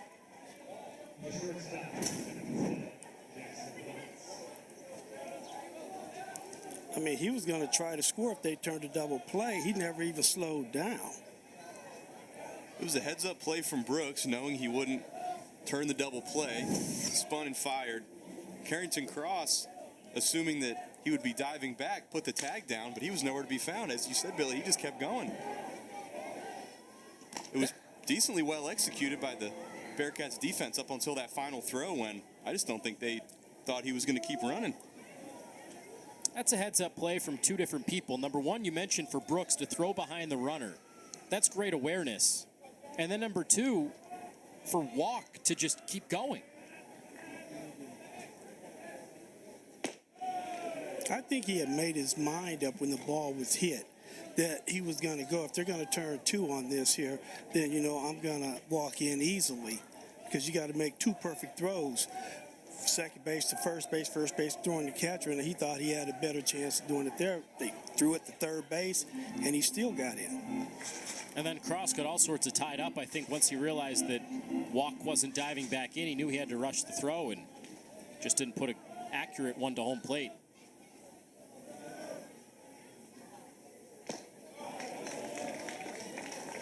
It's something you practice during your infield pregame and during practice. You practice that double play ball back throw, and Cross is so used to the muscle memory of just slapping that tag on backwards. Was not expecting him to just keep running. A swing and a miss. Willits late on the cut. Logue with his 3rd strikeout. Seth Logue's doing a really nice job changing speeds. He's mixing in the changeup a lot, and then he's going back to the fastball, blowing it right by guys with 2 strikes.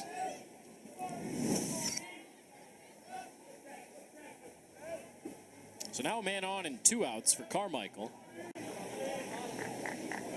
I think that's a play there for Cincinnati. I mean, they didn't necessarily do anything wrong, but it just kind of sums up the data that's been. They just haven't made that accurate throw when they've needed it. They didn't necessarily do anything wrong. Give credit to Walk for forcing the defense to make the play. But when they needed that accurate throw for the play at the plate, they haven't had it. Or the accurate throw to first on the bunt, they haven't had it. It's just been, even when things haven't been an error, it just hasn't been a clean game, either game necessarily. It's like Billy said, you force the defense to make 2 perfect throws, and that's why you see things like that in the college level. That's going to drop off the fence in right field. Carmichael, the inside-out swing. Second and third now on the double for the sophomore Carmichael. His first hit in game 2. I'm very impressed with this Oklahoma baseball team. These guys, everybody 1 through 9, they give you good at-bats. And like you've said, Billy, this is a team that you cannot make the mistakes against, because they're going to score 1-2 runs an inning just with perfect defense behind a pitcher. They're just that good offensively. You can't give them extra bases, extra opportunities. You cannot do that. Not to a good team. And these guys, Oklahoma, they're taking advantage of every mistake the Bearcats are making.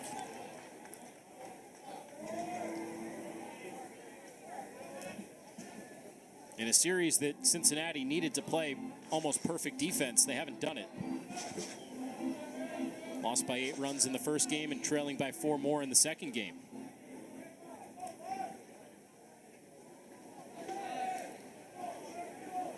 Logue trying to tiptoe around this threat. 1 run in. Sooners threatening. Snyder chased that. Good heater up top.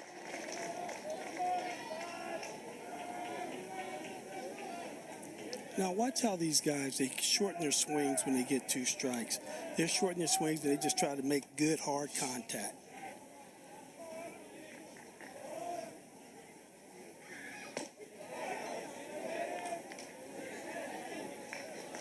In a day of, let's see how hard we can hit it and how far we can hit it, Oklahoma's done a nice job with 2 strikes, shortening up that approach.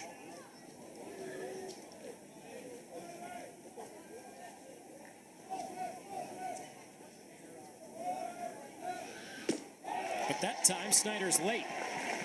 He looked a bit overpowered in that at-bat. Logue shuts him down. A run in and some good base running for Jason Wall. 2 more.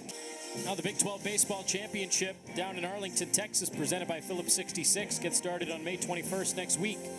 Runs through the 25th. Pool play through the semifinals, all on ESPN+. And the championship on ESPNU on Saturday, the 25th at 7 Eastern. A new pitcher into the game for Oklahoma. 5 innings from Witherspoon. He's in line for the win, with the Sooners up by 4 runs, 9-5. And Carter Campbell, the big lefty, comes into the game. We talked about it when he was warming up in the bullpen.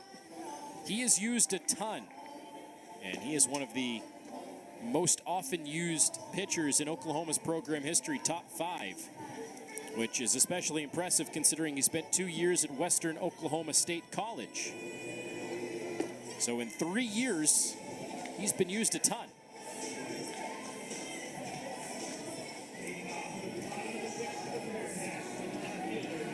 Last appeared on Saturday against Baylor. Went 2 innings scoreless.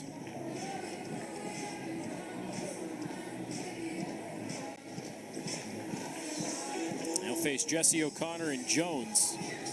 And then Vitterick after that. So 3 out of the next 4 are lefties. A good spot to bring in Campbell here.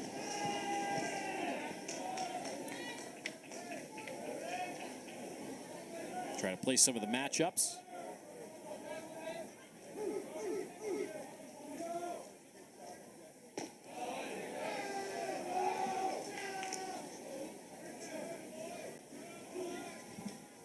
Jesse today 1 for 2 with an RBI double.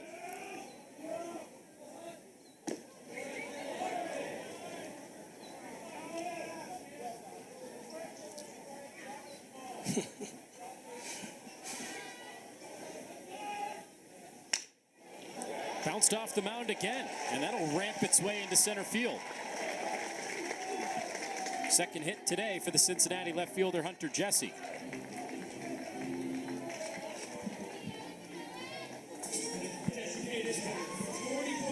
Jesse hits lefties very, very well. They always seem to leave him in the lineup against lefty starters. Instead of Landon Vitterick, you've seen them take Tommy O'Connor out. Jesse and Hegeman have really been the only lefties that they'll keep in all the time against left-handed pitchers, and for good reason.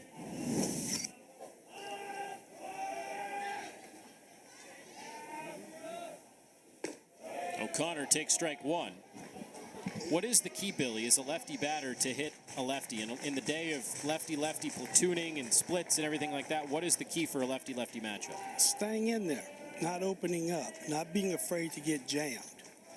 You stay on the ball, you stay through the ball, you got a good chance of hitting it. Mile high to center. Walk through his hands up. He didn't see it at first. Now he comes in, and he's got it. Majority of left-hand hitters don't face a lot of left-hand pitching, so the first thing they do, you see that shoulder come out. When that shoulder comes out, they're in trouble. Why is it different for righty-righty? I mean, you rarely hear a righty-righty split like that. Why is it lefty-lefty? Because there's so many right-hand pitchers in baseball. That's why if you're a lefty, you can throw strikes, you can change speeds, you can pitch a long time.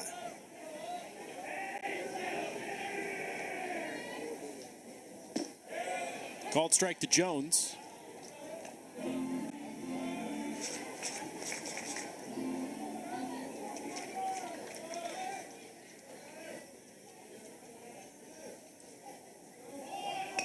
Bunt bid, third base line, and a roll foul. Jones trying to take what the defense gives him. Couldn't keep it fair. It was a good try by Jones. The third baseman was playing back. Bring him in a little bit. Now he has 2 strikes. He's going to go back playing there. But you have to show these guys that you will bunt so they will come in a little bit more.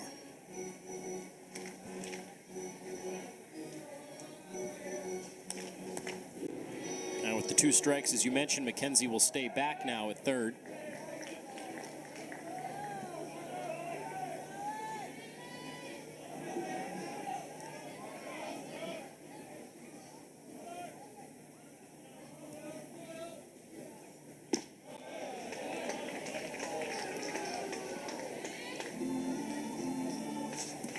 That was one of the better 0-2 pitches we've seen today.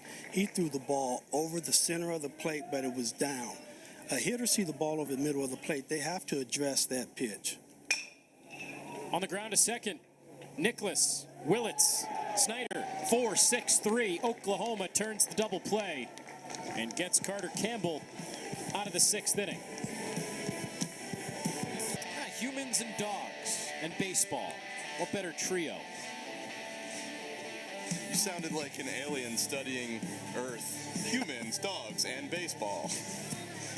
Apple pie. Yeah. Chevrolet. America. Sports. But you're not wrong. 3 of my favorite things. Humans, dogs, and baseball? Or the apple pie? Yes.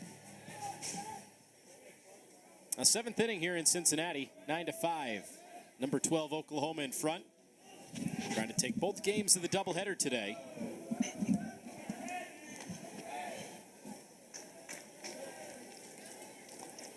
Anthony McKenzie leads it off.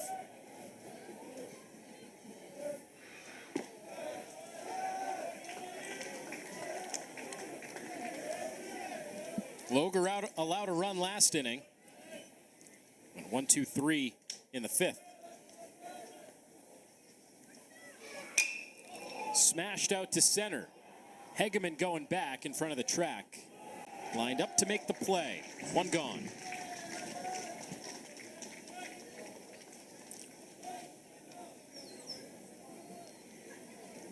And we saw Walk last inning lose a ball in the sky. It seems like around the time where an outfielder may struggle with that in-between of darkness and sunset. But that one didn't quite get up there high enough for Hegeman to battle with it.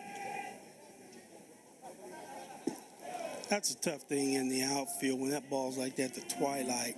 It's very tough. I mean, if you don't see it come off the bat, I mean, I think you pray more playing baseball in the outfield than any time in your life. Well, you're standing out there by yourself for a long time. You might as well pray, right? Exactly. Sometimes it's better to be lucky than good.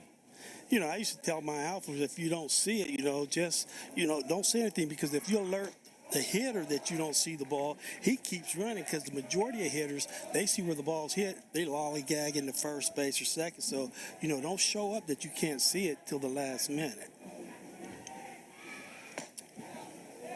But how would you also alert your teammate in the corner that you couldn't see it? Well, they see where the ball's at. You don't, because they're coming from the side, so they know. Now, if it's hit right at you, you don't let them know, because you're just going to take a chance on getting hit upside the head. Well, that one was hit right to Vitterick. Right on the screws, but Nicholas with nothing to show for it. Nicholas has had a weird day. He doesn't have a hit, but he's put some good swings on it. One of those days you might go 0 for 8, but you'll look back and say, man, I should have been 6 for 8 today. Now Pettis drops one in, and that gets by Jesse. Now Pettis is going to try to dig for 3. The relay from Hegeman is off the mark. That's the 2nd time today that a ball has gotten by a Cincinnati outfielder, and it has led to a triple. Just thank God it's 2 outs when he made this mistake. He got in between on this here ball. He didn't know whether to dive for it or he tried to keep it in front of him. It just hit and took a weird hop. And then great speed from Pettis. You know, ball hit to left center field. You're not thinking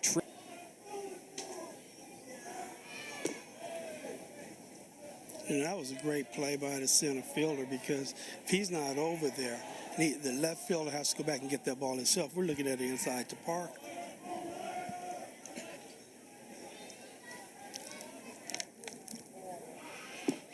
That changeup is low. 2 balls, no strikes.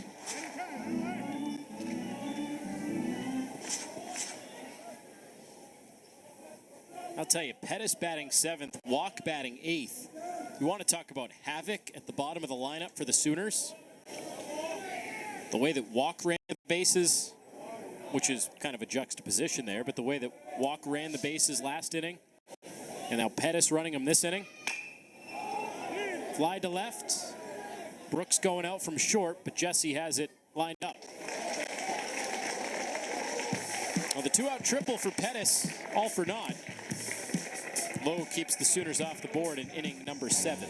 After the conference tournaments wrap up through next weekend, regionals end of May, early June, Super Regionals second week of June, College World Series mid to end of June. Hard to think that in about a month from now, guys, the season's going to be over. It really is. I mean, it feels like we're just now getting started. You know, you get to see one of the best teams in the Big 12 right now play. You just, it just bites you. It wants you to see more baseball, but, we just have to watch the tournament. It should be a good one.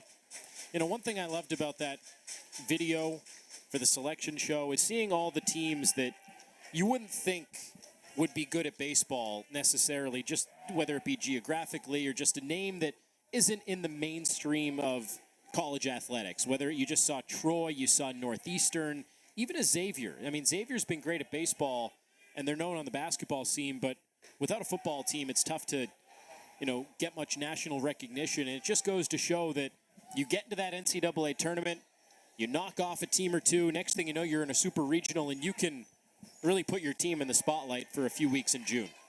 Yes, all you need is that opportunity. You play well enough, you get that opportunity, then you can show people, Xavier, hey, we're not just a basketball school. We can play a little bit of baseball out here also.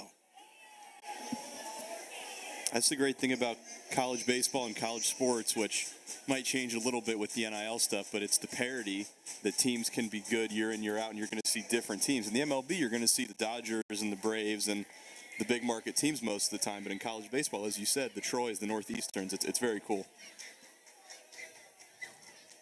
3-2 to Vitterick.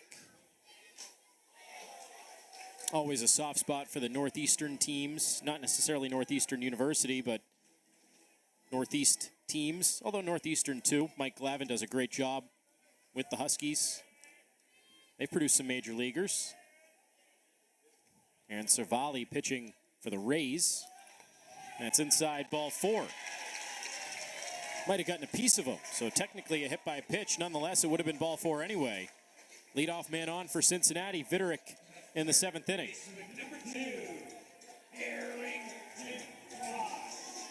See, and this is what you really don't want to do as an Oklahoma pitching staff. You don't make these guys hit the ball to get on base. You don't want to walk. You don't want to hit batsmen. You want to make them get on their own free will. Carrington Cross has had himself quite the game.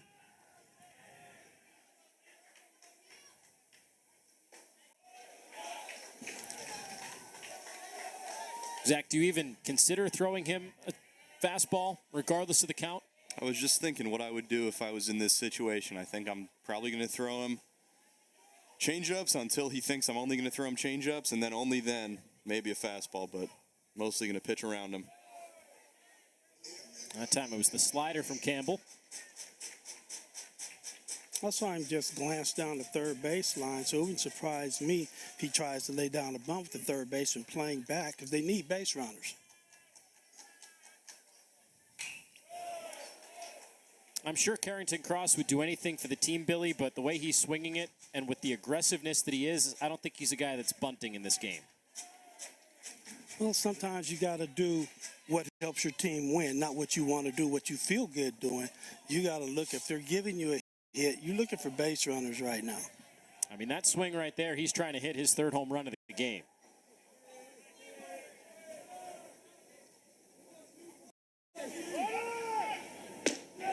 Ends up striking out. Up and away on the heater, and Campbell got him. Just like you said, looked like he was trying to hit his third home run of the game. Sometimes you got to cut it down and do little things to help your team win. That's what you've talked about, that Oklahoma has done so well. Their approach with 2 strikes is shorter, more direct to the ball rather than that big swing. That's why they don't have a lot of strikeouts. You put the ball in play, you make a team throw the ball around enough, they'll make a lot of mistakes. Oklahoma has only struck out 5 times in this game, and they only struck out 5 times in the first game.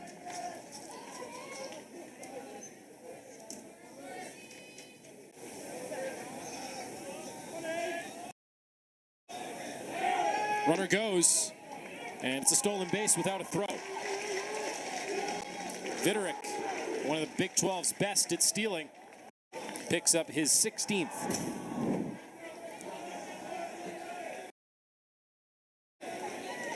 You know, he had the big lefty, red and everything. That was a good time to steal a base. You knew he wasn't coming over. You picked something up on him, so he could have went in standing up.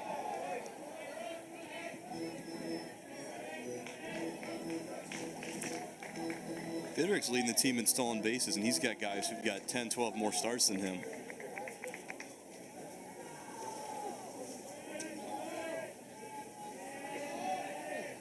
Draws a lot of walks.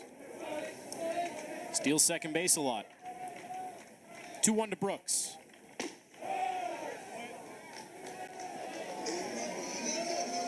You know, he stole second base, but I like how quiet he is right now at second base. He's already in scoring position. He's not jumping up and down trying to steal third base. Give the hitter a chance to drive you in. Full count.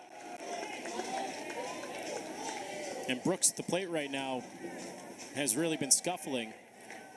He probably needs as much calm and composed and lack of commotion as possible. Yes, he does. Trying to avoid the golden sombrero here in game 2.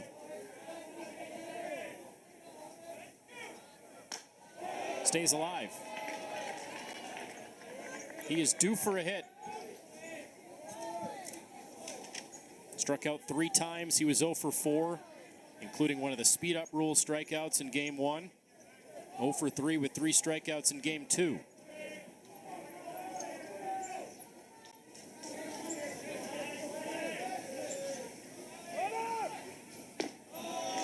Takes the walk. Good at bat there from Brooks.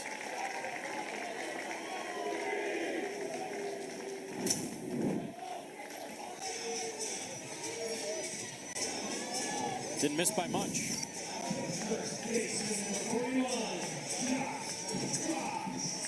I mean, that was a very good at bat by him. I'm talking, you're looking at the golden sombrero, your 4th strikeout, and he trusted the umpire to make that call right there. That's when you trust yourself as a hitter. Now Skip Johnson's going to make a move here. This is a pivotal moment in the game. 4-run lead for Oklahoma.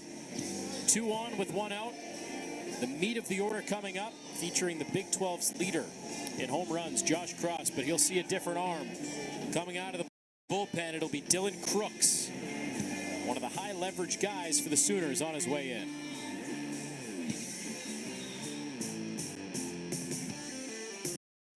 Build your future and Florida's tomorrow with a job in road and bridge construction. Competitive pay and great benefits. Start building your career with Florida Road Jobs today. Visit floridaroadjobs.com now. Memorial Day savings start now at the Home Depot. For Oklahoma, 20th appearance of the year. Look at the strikeout to walk numbers. 14-2, Zach. no reason to suggest why he wouldn't be having success with numbers like that. He's been really good for the Sooners, and this is a guy that they'll throw him out there multiple times a weekend. 2 appearances against Baylor, back-to-back days, as well as 2 appearances against Texas Tech, back-to-back days. So he's throwing today. If that game gets in tomorrow, very well might see him again tomorrow. He's the guy that's comfortable doing that. Transfer from Paris Junior College. Spent a couple of years there, originally from Euless, Texas. And you know his brother. You played with him. Just like his brother, Jimmy Crooks, played a couple of years at a junior college. Jimmy played at McLennan and then ended up coming here, having a monster junior season, got drafted in 2022. That was OU's big College World Series finals run, and he's in AA with the Cardinals now. Part of those brother combinations that have played under Skip Johnson. So ahead of Josh Cross, Skip wants to go to one of his bigger arms. Even though it's been a quiet game for Cross, he did mash 2 home runs in the first matchup of this doubleheader.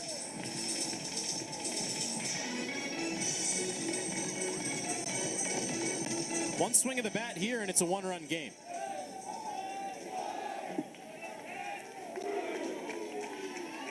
Fans sticking around. Approaching 9 o'clock here in Cincinnati. Taking on the Big 12's best.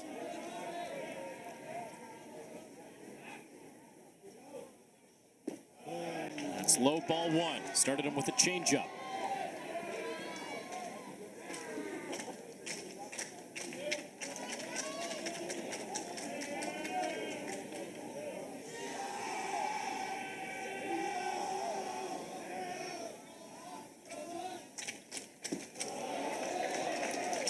Well, if you're thinking about matchups, it really hasn't mattered whether Cross is hitting from the left side or the right side. He had a home run from both sides in the first game.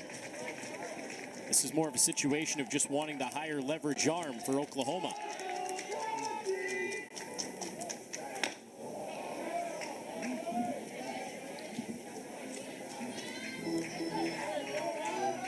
Throwing him 3 changeups. Does not want to challenge him with a fastball here. He's going to throw a fastball right now. You throw 3 changeups in a row to a hitter of this caliber. You slowed him down. Now you want to throw that fastball by, or try to throw it by. Pulls it to right, towards the corner. That is gone. A 1-run game.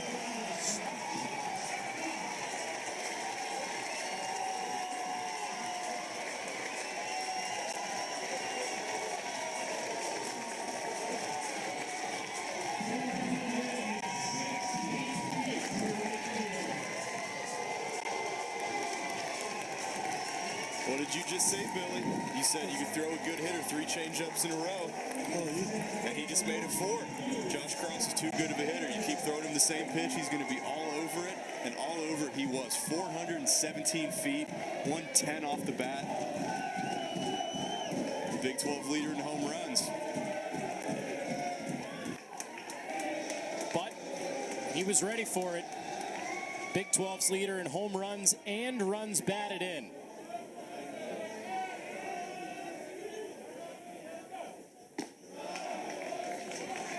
So he was playing checkers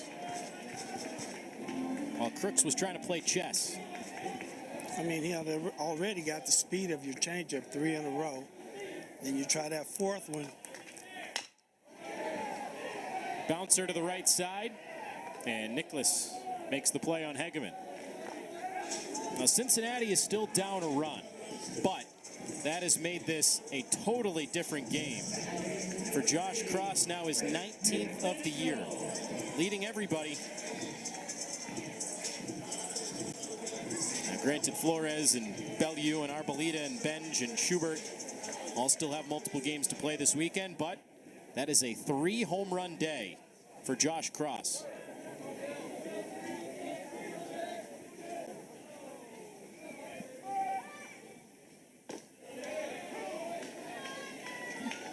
That changes things drastically down the stretch of this game. He really does. This must be his best pitch because he's steadily throwing that changeup right now. Another one there. I think he's only thrown one fastball, Billy. Yes. And it was the first pitch to Hegeman, last batter.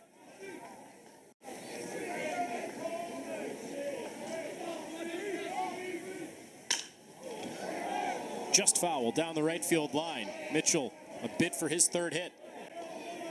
That's the sequence right there that you think you should have went to Josh Cross. Slowed him down, and then 93, 94 in your back pocket. Sped him way up with that fastball. He was way behind.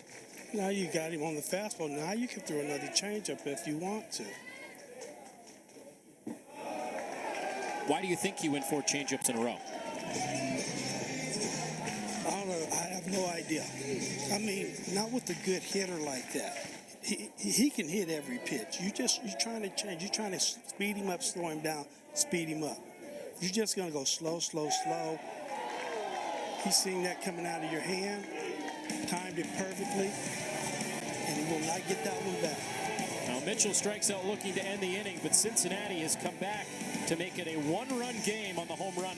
Well, the run totals for Oklahoma wouldn't suggest good pitching, but it's been because of a lot of errors and mental miscues. Cincinnati's pitching has actually thrown pretty well, especially the last few weeks. Overall, 11th in home runs allowed in ERA, but top 5 or 6 in ERA and home runs allowed in Big 12 play. So this pitching staff has gotten better as the season has gone along. It's still not great. It's not anywhere near where Jordan Bischel and the Bearcats want it to be. He acknowledged that coming into the year, that the offense was better than the pitching staff. But this group has improved, and it's put them in a position to be a top 5 team in the Big 12. That's all you can ask for, right, is to improve week to week, and the Bearcats pitching staff certainly has, and they're peaking at the right time. Logue has kept the Bearcats in it. Just 1 run over 3 innings of work out of the pen. And now a 1-run game. Josh Cross, a 3-run blast to right, has made this a 1-run deficit for Cincinnati.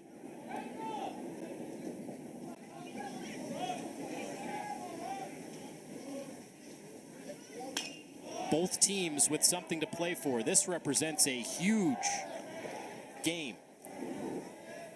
Either Cincinnati will tie it at 1 game apiece, a chance to win the series in the finale, either tomorrow or Saturday, depending on weather, or Oklahoma wins the series and has a chance to sweep. We've said it all year, this Bearcats team has a lot of fight. To lose game 1 the way they did, give up a 7 spot in the first inning, really remarkable that they're clawing their way back. Slap foul by Garza Gongora. He's had a good day, a couple of hits. He has not been retired yet. And again, to recap, for Oklahoma, Big 12 regular season champs. They're trying to cement their spot to host a regional. And if you're a top 8, you'd be hosting a super regional as well. For Cincinnati, playing for Big 12 seeding, as well as wins for an at-large berth. Little flare, shallow center. Hegeman will play it in front. 3rd hit today for RGG. So it's not how hard you hit the ball, it's where you hit the ball.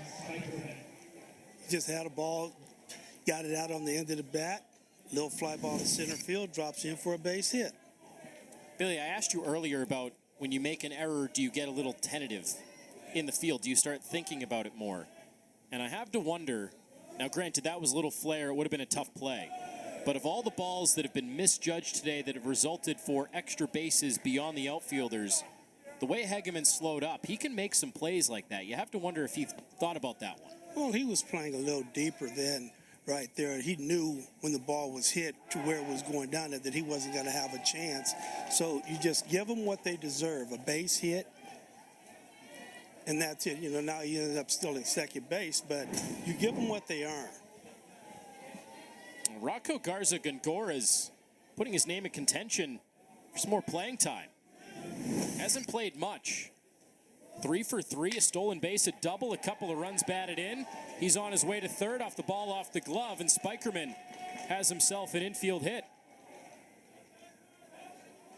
You know, Spikerman right there, he was just trying to hit the ball to the right side, hard, catcher hits it off the pitcher's hand, gets the man to third. He's on first.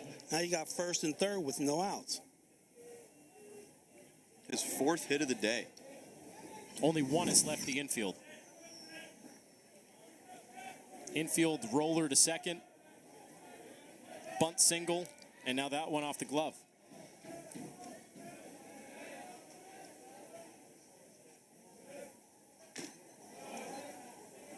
Now, Zach, I think they're seeing something off of Logue right now because they've been aggressive early in the count, trying to attack that fastball. It's his 4th inning of work. They know he's throwing mostly fastballs and changeups. They're hunting that fastball.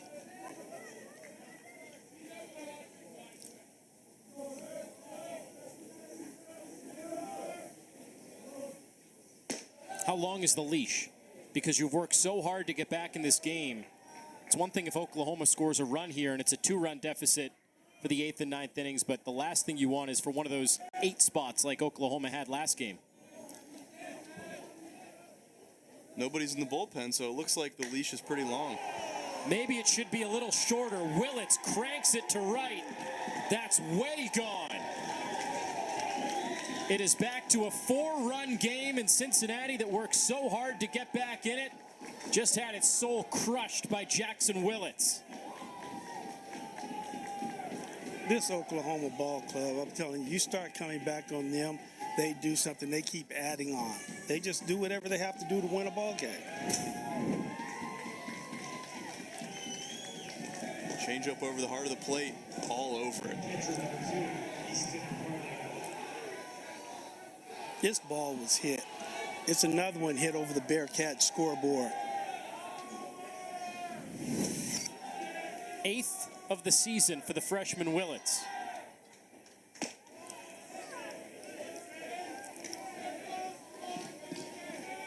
You said it, just when you think that you smell blood in the water, Oklahoma has the answer. That ball was tattooed.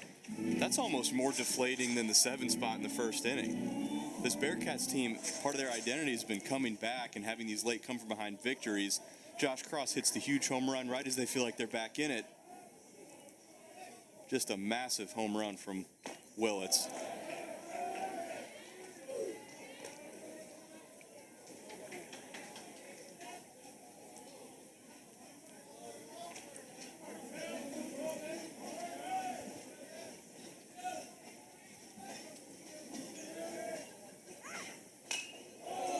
In one game and 7 innings, 7+ innings, this series has featured 40 runs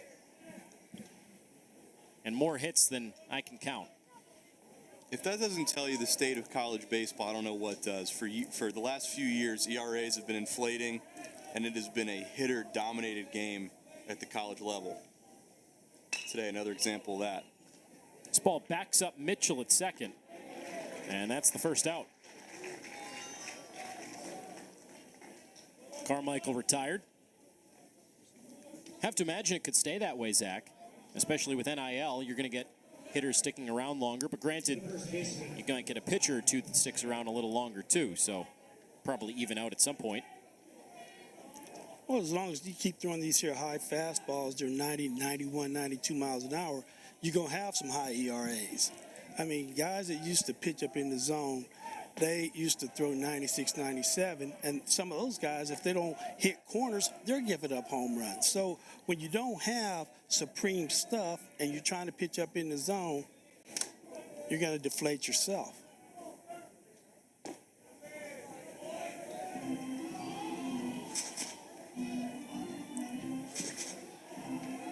The air has been taken out of this place.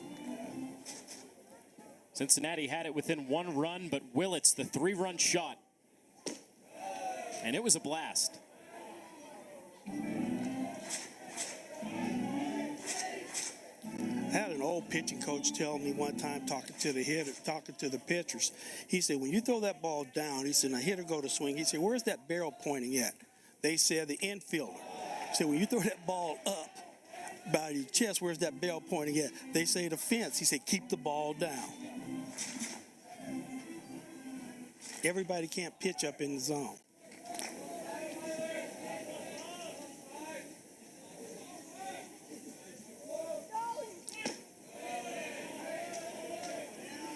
Nowadays, everybody's so focused on that launch angle.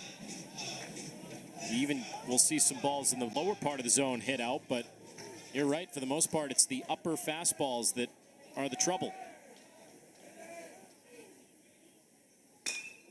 That's laced up the middle.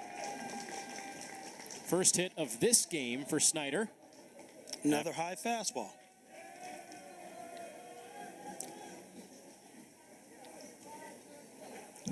"90 miles an hour up in the zone." That's just like putting the ball on a tee. That's the difference if it's 96, 97. Or if he's got the fastball metrics to make it play up and make it jump more. But Lowe's got a good four-seam fastball, but it's not like a Peyton Tolley type of fastball or even like a Nate Taylor fastball with the extension where it gets quite as much ride through the top of the zone. Taylor's not throwing 96. He's more 92, 93, but he can live up in the zone because of that extension, and he gets so far down the mound. That's what makes Tolley at TCU so effective, is he's 6'6", so by the time he's actually releasing the ball, he's 8 feet down the mound, it seems like. You're trying to hit from 52 feet compared to 60 feet. Well, a pitcher will let a hitter know what he can and can't do.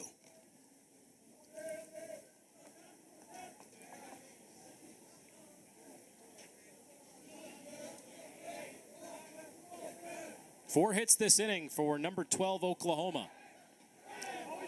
They have matched their ranking in the run column. They surpassed it in game one.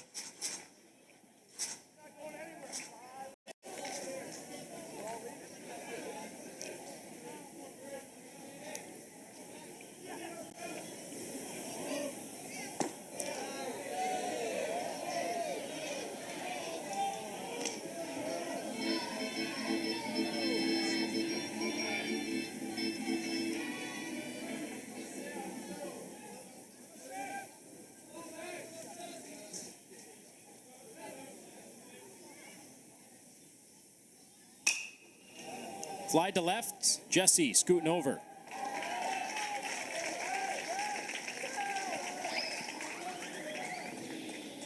That's the second out in the inning. Still nobody getting loose in the bullpen for Cincinnati, so at least this eighth inning is all Seth Logue.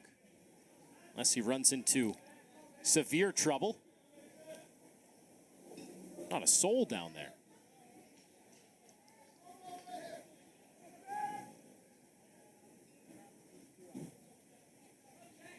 That was the saddest bullpen I've ever seen.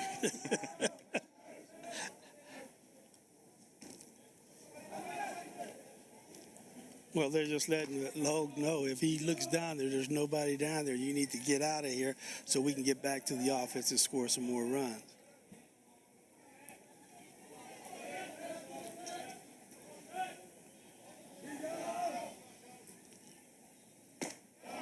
Fastball called the strike, top of the zone against Nicholas. And again, part of this for Cincinnati by design. Speaking with Jordan Bischel before the game, wanting to use some of his top arms on the first day of this series. Big lead over there, they got him. Snyder is picked off. So a good ending to the inning for Cincinnati, but not a good beginning. Single big home run. On the ground to second, Brooks ends the ball game. What a game for Cincinnati. Well, naturally, a few more Cincinnati highlights on there, considering they are 17-7 at home this year. But how about that steal of Justin Murray in that series opening game against Houston? What a play that was. And we've seen a lot of great moments this year, and this weekend has been no exception. Josh Cross for Cincinnati, pacing the Big 12, 3 home runs in 2 games today. Spikerman with the leadoff triple and a 4-hit game. A home run for Willits just a moment ago. I mean, this has been a highlight package worth of plays in just 2 games. Never mind the entire season, but we've had some good moments over the course of the year. We've seen some great baseball, but this Oklahoma team, definitely the best team, in my opinion, that I've seen this year in person. No surprise there with their ranking and Big 12 regular season champs. Little flare, shallow left. Willett's going out. He's got it. He's doing everything. I mean, they come as advertised. You know, we said they were leading all these different categories offensively, and they're just adding on to it these 2 games that we've seen them today. Would you agree that they're the best team that you've seen, Billy? Yes, I'm telling you, with their pitching all the way through, starting and relieving, they're good. And the thing with their hitting is they're balanced offensively, right-handed and left-hand hitters. They got right-hand hitters that can do damage, left-hand hitters that can do damage, and they have speed. They have everything you need to win ball games. They'll run, they'll hit it, they'll choke up and hit with 2 strikes. O'Connor pulls it to the corner down the right field line. That'll drop in fair. He's going to dig for 2. First hit today for Tommy O'Connor.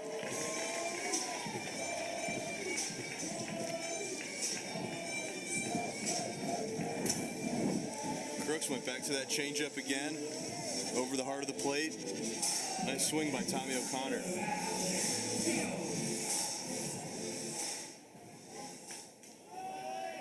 He loves that changeup, Zach, but he's gotten bitten a few times.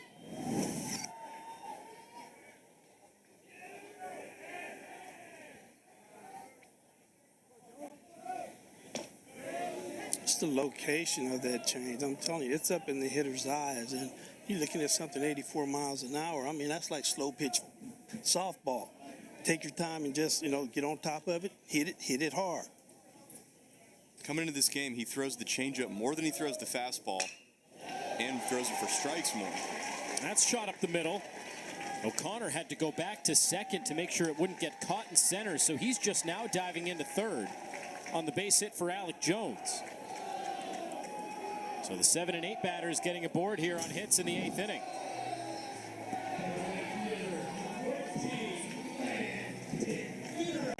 The ball smoked up the middle.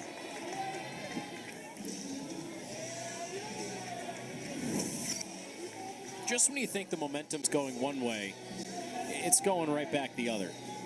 It's like that scene in Godfather 3 from Al Pacino. Just when I think I'm out, they pull me right back in. This has been a fantastic baseball game. A double-barreled action in the bullpen for the Sooners.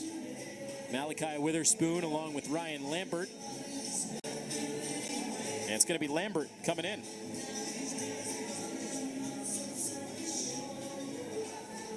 Well, that's it for Crooks. Lambert jogging in. 4-run game, but Cincinnati threatening again. 2 on with 1 out. Lay the foundation for your future while helping. Ryan Lambert, 18th appearance of the year. On his 3rd school. Started his career at Northern Iowa Area Community College. Spent last year at Missouri State. And now at Oklahoma.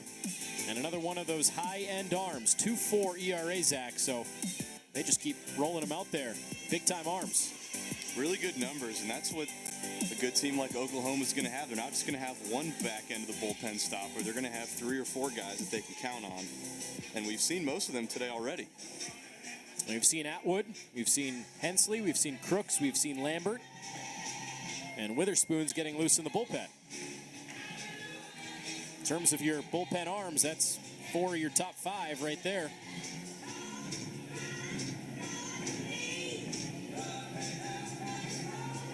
I will say Cincinnati has handled these big-time arms pretty well.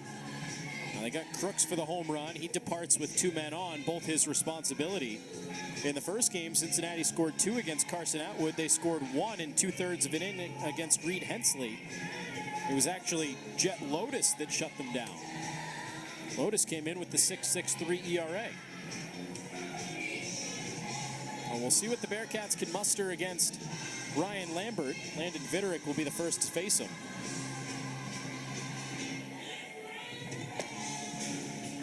Lambert's a flamethrower. He's going to run that fastball up to close to 100. So a bit of a different look from Crooks, who was throwing a lot of changeups.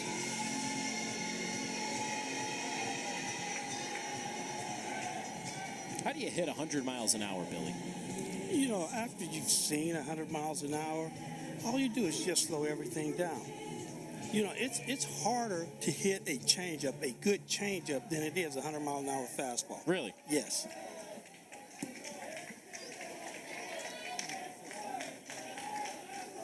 Well, Viderick at the plate. He'll tell you if you're right or wrong. That one only at 94 to start him off. You know, you get a guy that's throwing a good changeup. You're looking fastball, and then that changeup just dips out of the strike zone. You overswing, hurt your back. When you're looking at somebody throwing 98 to 100, once you see it, all you got to do is slow it. You don't try to swing hard. All you want to do is make contact, let the pitcher, the speed of the ball, do the damage. You're implying that you would be able to see it. Yes. Couldn't make up his mind there, 1-2. You know, when you just had a few guys throwing 98 to 100, one or two guys, you don't see that very often. Nowadays, you know, just about everybody on their team has somebody throwing 97, 98, 99, 100 miles an hour. Wave and a miss. Lambert does his job, gets Viderick. Big second out. After that first pitch fastball, he went to that hard slider. That one kind of backed up on him, but when you're looking for 98, an 89-mile-an-hour slider is going to be tough to react to. I would expect to see a few more of those sliders here against Carrington Cross, the way that he's hammered fastballs today. You know you're going to see one the very first pitch right here. You know you like that fastball. He's going to throw him one. Hey, go out here and get this one.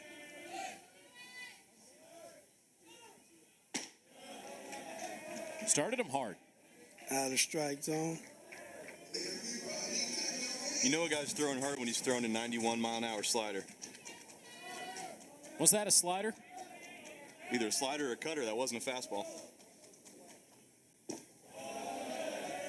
Must have been a cutter, because then that one's got more depth to it. They both had movement away from Cross, so yeah, it's cutter and slider, I guess. Well, we've still not seen that truly hard heat.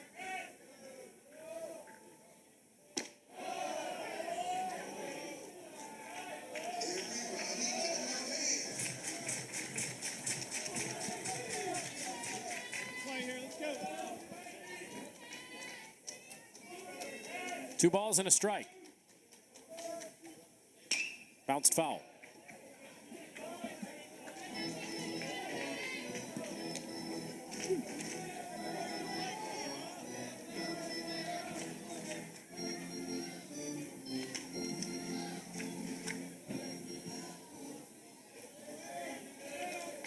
Cross a 3-for-4 day with 2 home runs.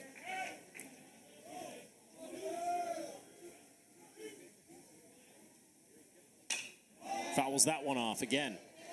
Off the hands. Those are still cutters. Whether or not he's cutting his fastball by accident or if he's throwing it on purpose remains to be seen. I imagine he's throwing cutters and sliders on purpose. I don't think he wants to give Cross a fastball. Whatever he's doing, he's running it right on the hands. If that were a wood bat, that would have splintered.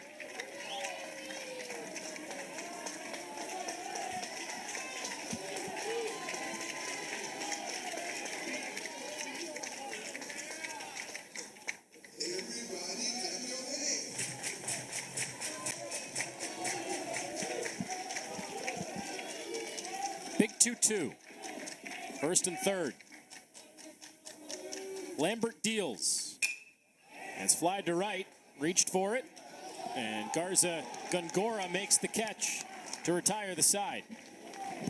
Ryan Lambert bails out Dylan Crooks out of the pen. I'm never letting go of that one. The moment we walked up to him pregame, hey, big league hair. That's the first thing he said. Fly ball to left center. Jesse going over, he gives way to Hegeman. Must have really impacted him. Nicholas retired. It was, literally the first thing out of his mouth. Yep. We walk over, hey, you guys looking for me? Yeah, Skip, how are you? Whoa, big league air. Oh, all right. I'll take it, man. You know, he never took his hat off, so we didn't get to see the full Skip Johnson head of hair, but maybe he's just jealous. I don't know. Could be. Now, if you ever have a bad hair day, I'm going to tell you got double A hair.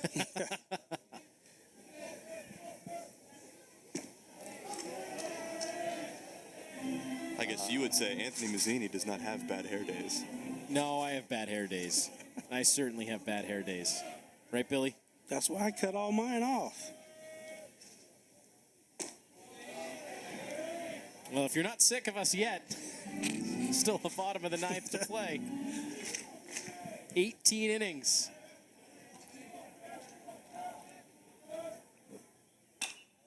Popped up out of play. Pettis batting here with one out in the ninth. Cincinnati will be down at least 4 runs. They will have Brooks, Cross, and Hegeman 2, 3, 4 in the order coming up. Yeah, if you've been out there watching us for 18 innings, thank you, and we're sorry. Yeah, thank you, and also simultaneously, what is wrong with you? It's a good Thursday. Logue lets it go by. Bare hand play. Cross on the run. Wow, what a play. Outstanding play. You know, if he catches that ball in his glove, he has no chance of throwing that guy out at first base. Barehanded, threw the ball. Oh, he just made that play look so easy. I mean, Billy, that's the only chance he has. Yes. Carrington Cross, such a hard worker. He has improved defensively year over year so much. This year he's had some errors, but for the most part been very steady. If you watch Carrington Cross play the field a couple of years ago compared to now, it is a huge difference. You can attest to that, Anthony. You've been watching Carrington Cross play for a few years now. Well, at times in years past, it was so disruptive to fielding, they've had to put him in left field or DH him because you just couldn't play him on the infield. So I think it's a testament that he's played, when he started in the field, he's played third base every single game. This is game 53 for the Bearcats. He started every game and played. Has he DH or has he played? I think he DH once or twice. Vast majority. He's been a stalwart over there at the hot corner. It's the one thing. If you can swing the bat, they're going to find a place for you to play. That's right. But you just can't swing the bat hitting 230, 240. You got to do damage. If you're not that good defensively, you got to do some serious damage offensively. That was a fine play there for the second out. Now the 1-2. And Walk takes it. Backwards K on the backdoor slider. 1-2-3 ninth from gives Cincinnati a chance down 4. Oklahoma leading 12-8, bottom of the ninth inning. Sooners trying to take the first 2. They've already secured the Big 12 regular season championship. They're playing for cementing their place as a regional host in a couple of weeks. Cincinnati came in as the 5 seed, dropped game 1. They could be anywhere from 2 to 9 potentially in the Big 12. So no save situation here in a 4-run game, but 3 saves on the year. For Witherspoon, after his brother started the game, he's in line for the win. And now his other brother, his twin, will try to save it. Not too often you see that. You talked about the Rogers brothers earlier, Zach, for San Francisco, but you got one brother starting the game and another brother trying to close it out. Again, not a save situation, but still a chance for both to make a mark in this game. He's been really good as of late. Been one of their high leverage guys. He's got 3 saves. A couple of very talented brothers. Now, Kyson has pitched better numbers-wise this year, but Malachi was more highly touted out of high school. He was drafted by the Diamondbacks in 2022. Elected to forego that, went to Northwest Florida State College for a year, made 13 appearances. Now his first year with OU.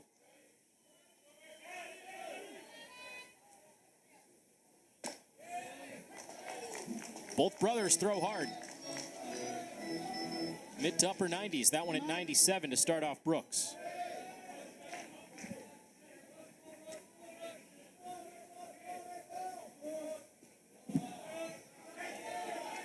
When your brother's coming up, He said, let's go out in the backyard and play toss. Both of them throw about 95 miles an hour. We used to call that burnout. Might have some broken windows.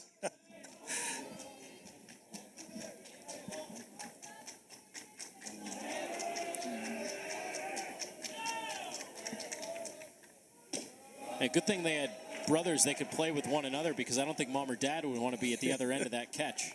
Now I'm imagining Dad on a Home Depot bucket wearing an old catcher's mitt. Getting 98. Yeah, right at the dome. Doesn't phase Brooks. He punches it to the right. Just shot 97 the other way, and a base hit to open up the ninth inning.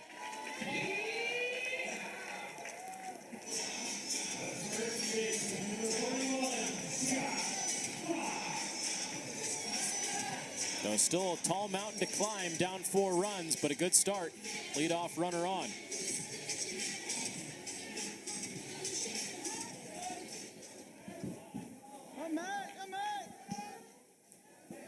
Josh Cross back up at the plate.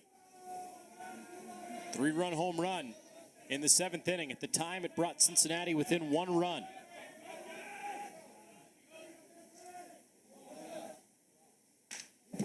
Tried for another one.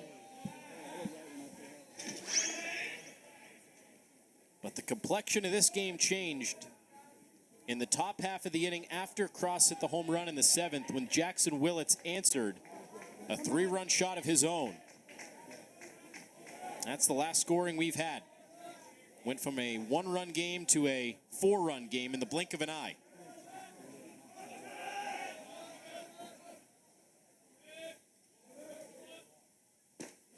Pulled the string. Nice pitch.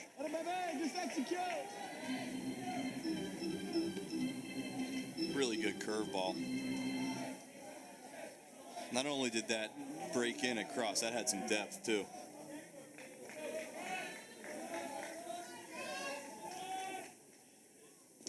Threw it back to back, and it punches out Cross. Malachi Witherspoon, 1 out in the 9th inning. When you're throwing that hard and you throw a curveball on the plate, doesn't have to be a strike. I mean, you have to be ready to hit that. You have to address that as a hitter, because you see it's over the plate. That's how you get swings in the dirt on breaking balls. Throw it over the plate.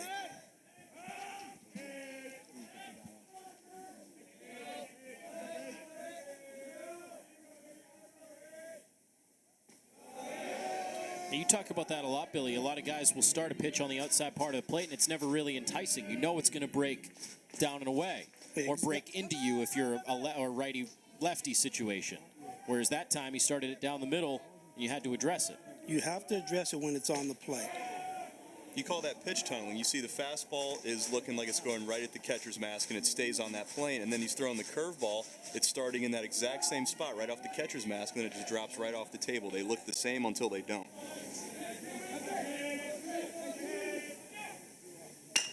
Ground ball back to Witherspoon. Chance to turn the double play to end it, and that is your ball game. In a game that his brother started, he helps pick up the win for his brother. 12-8. Oh, Flo, you're gonna take that? Why would that concern me? Because aren't you the... Huh. We never actually discussed hierarchy. Okay, why don't we just stick to letting Dave know how much he can save when he bundles his home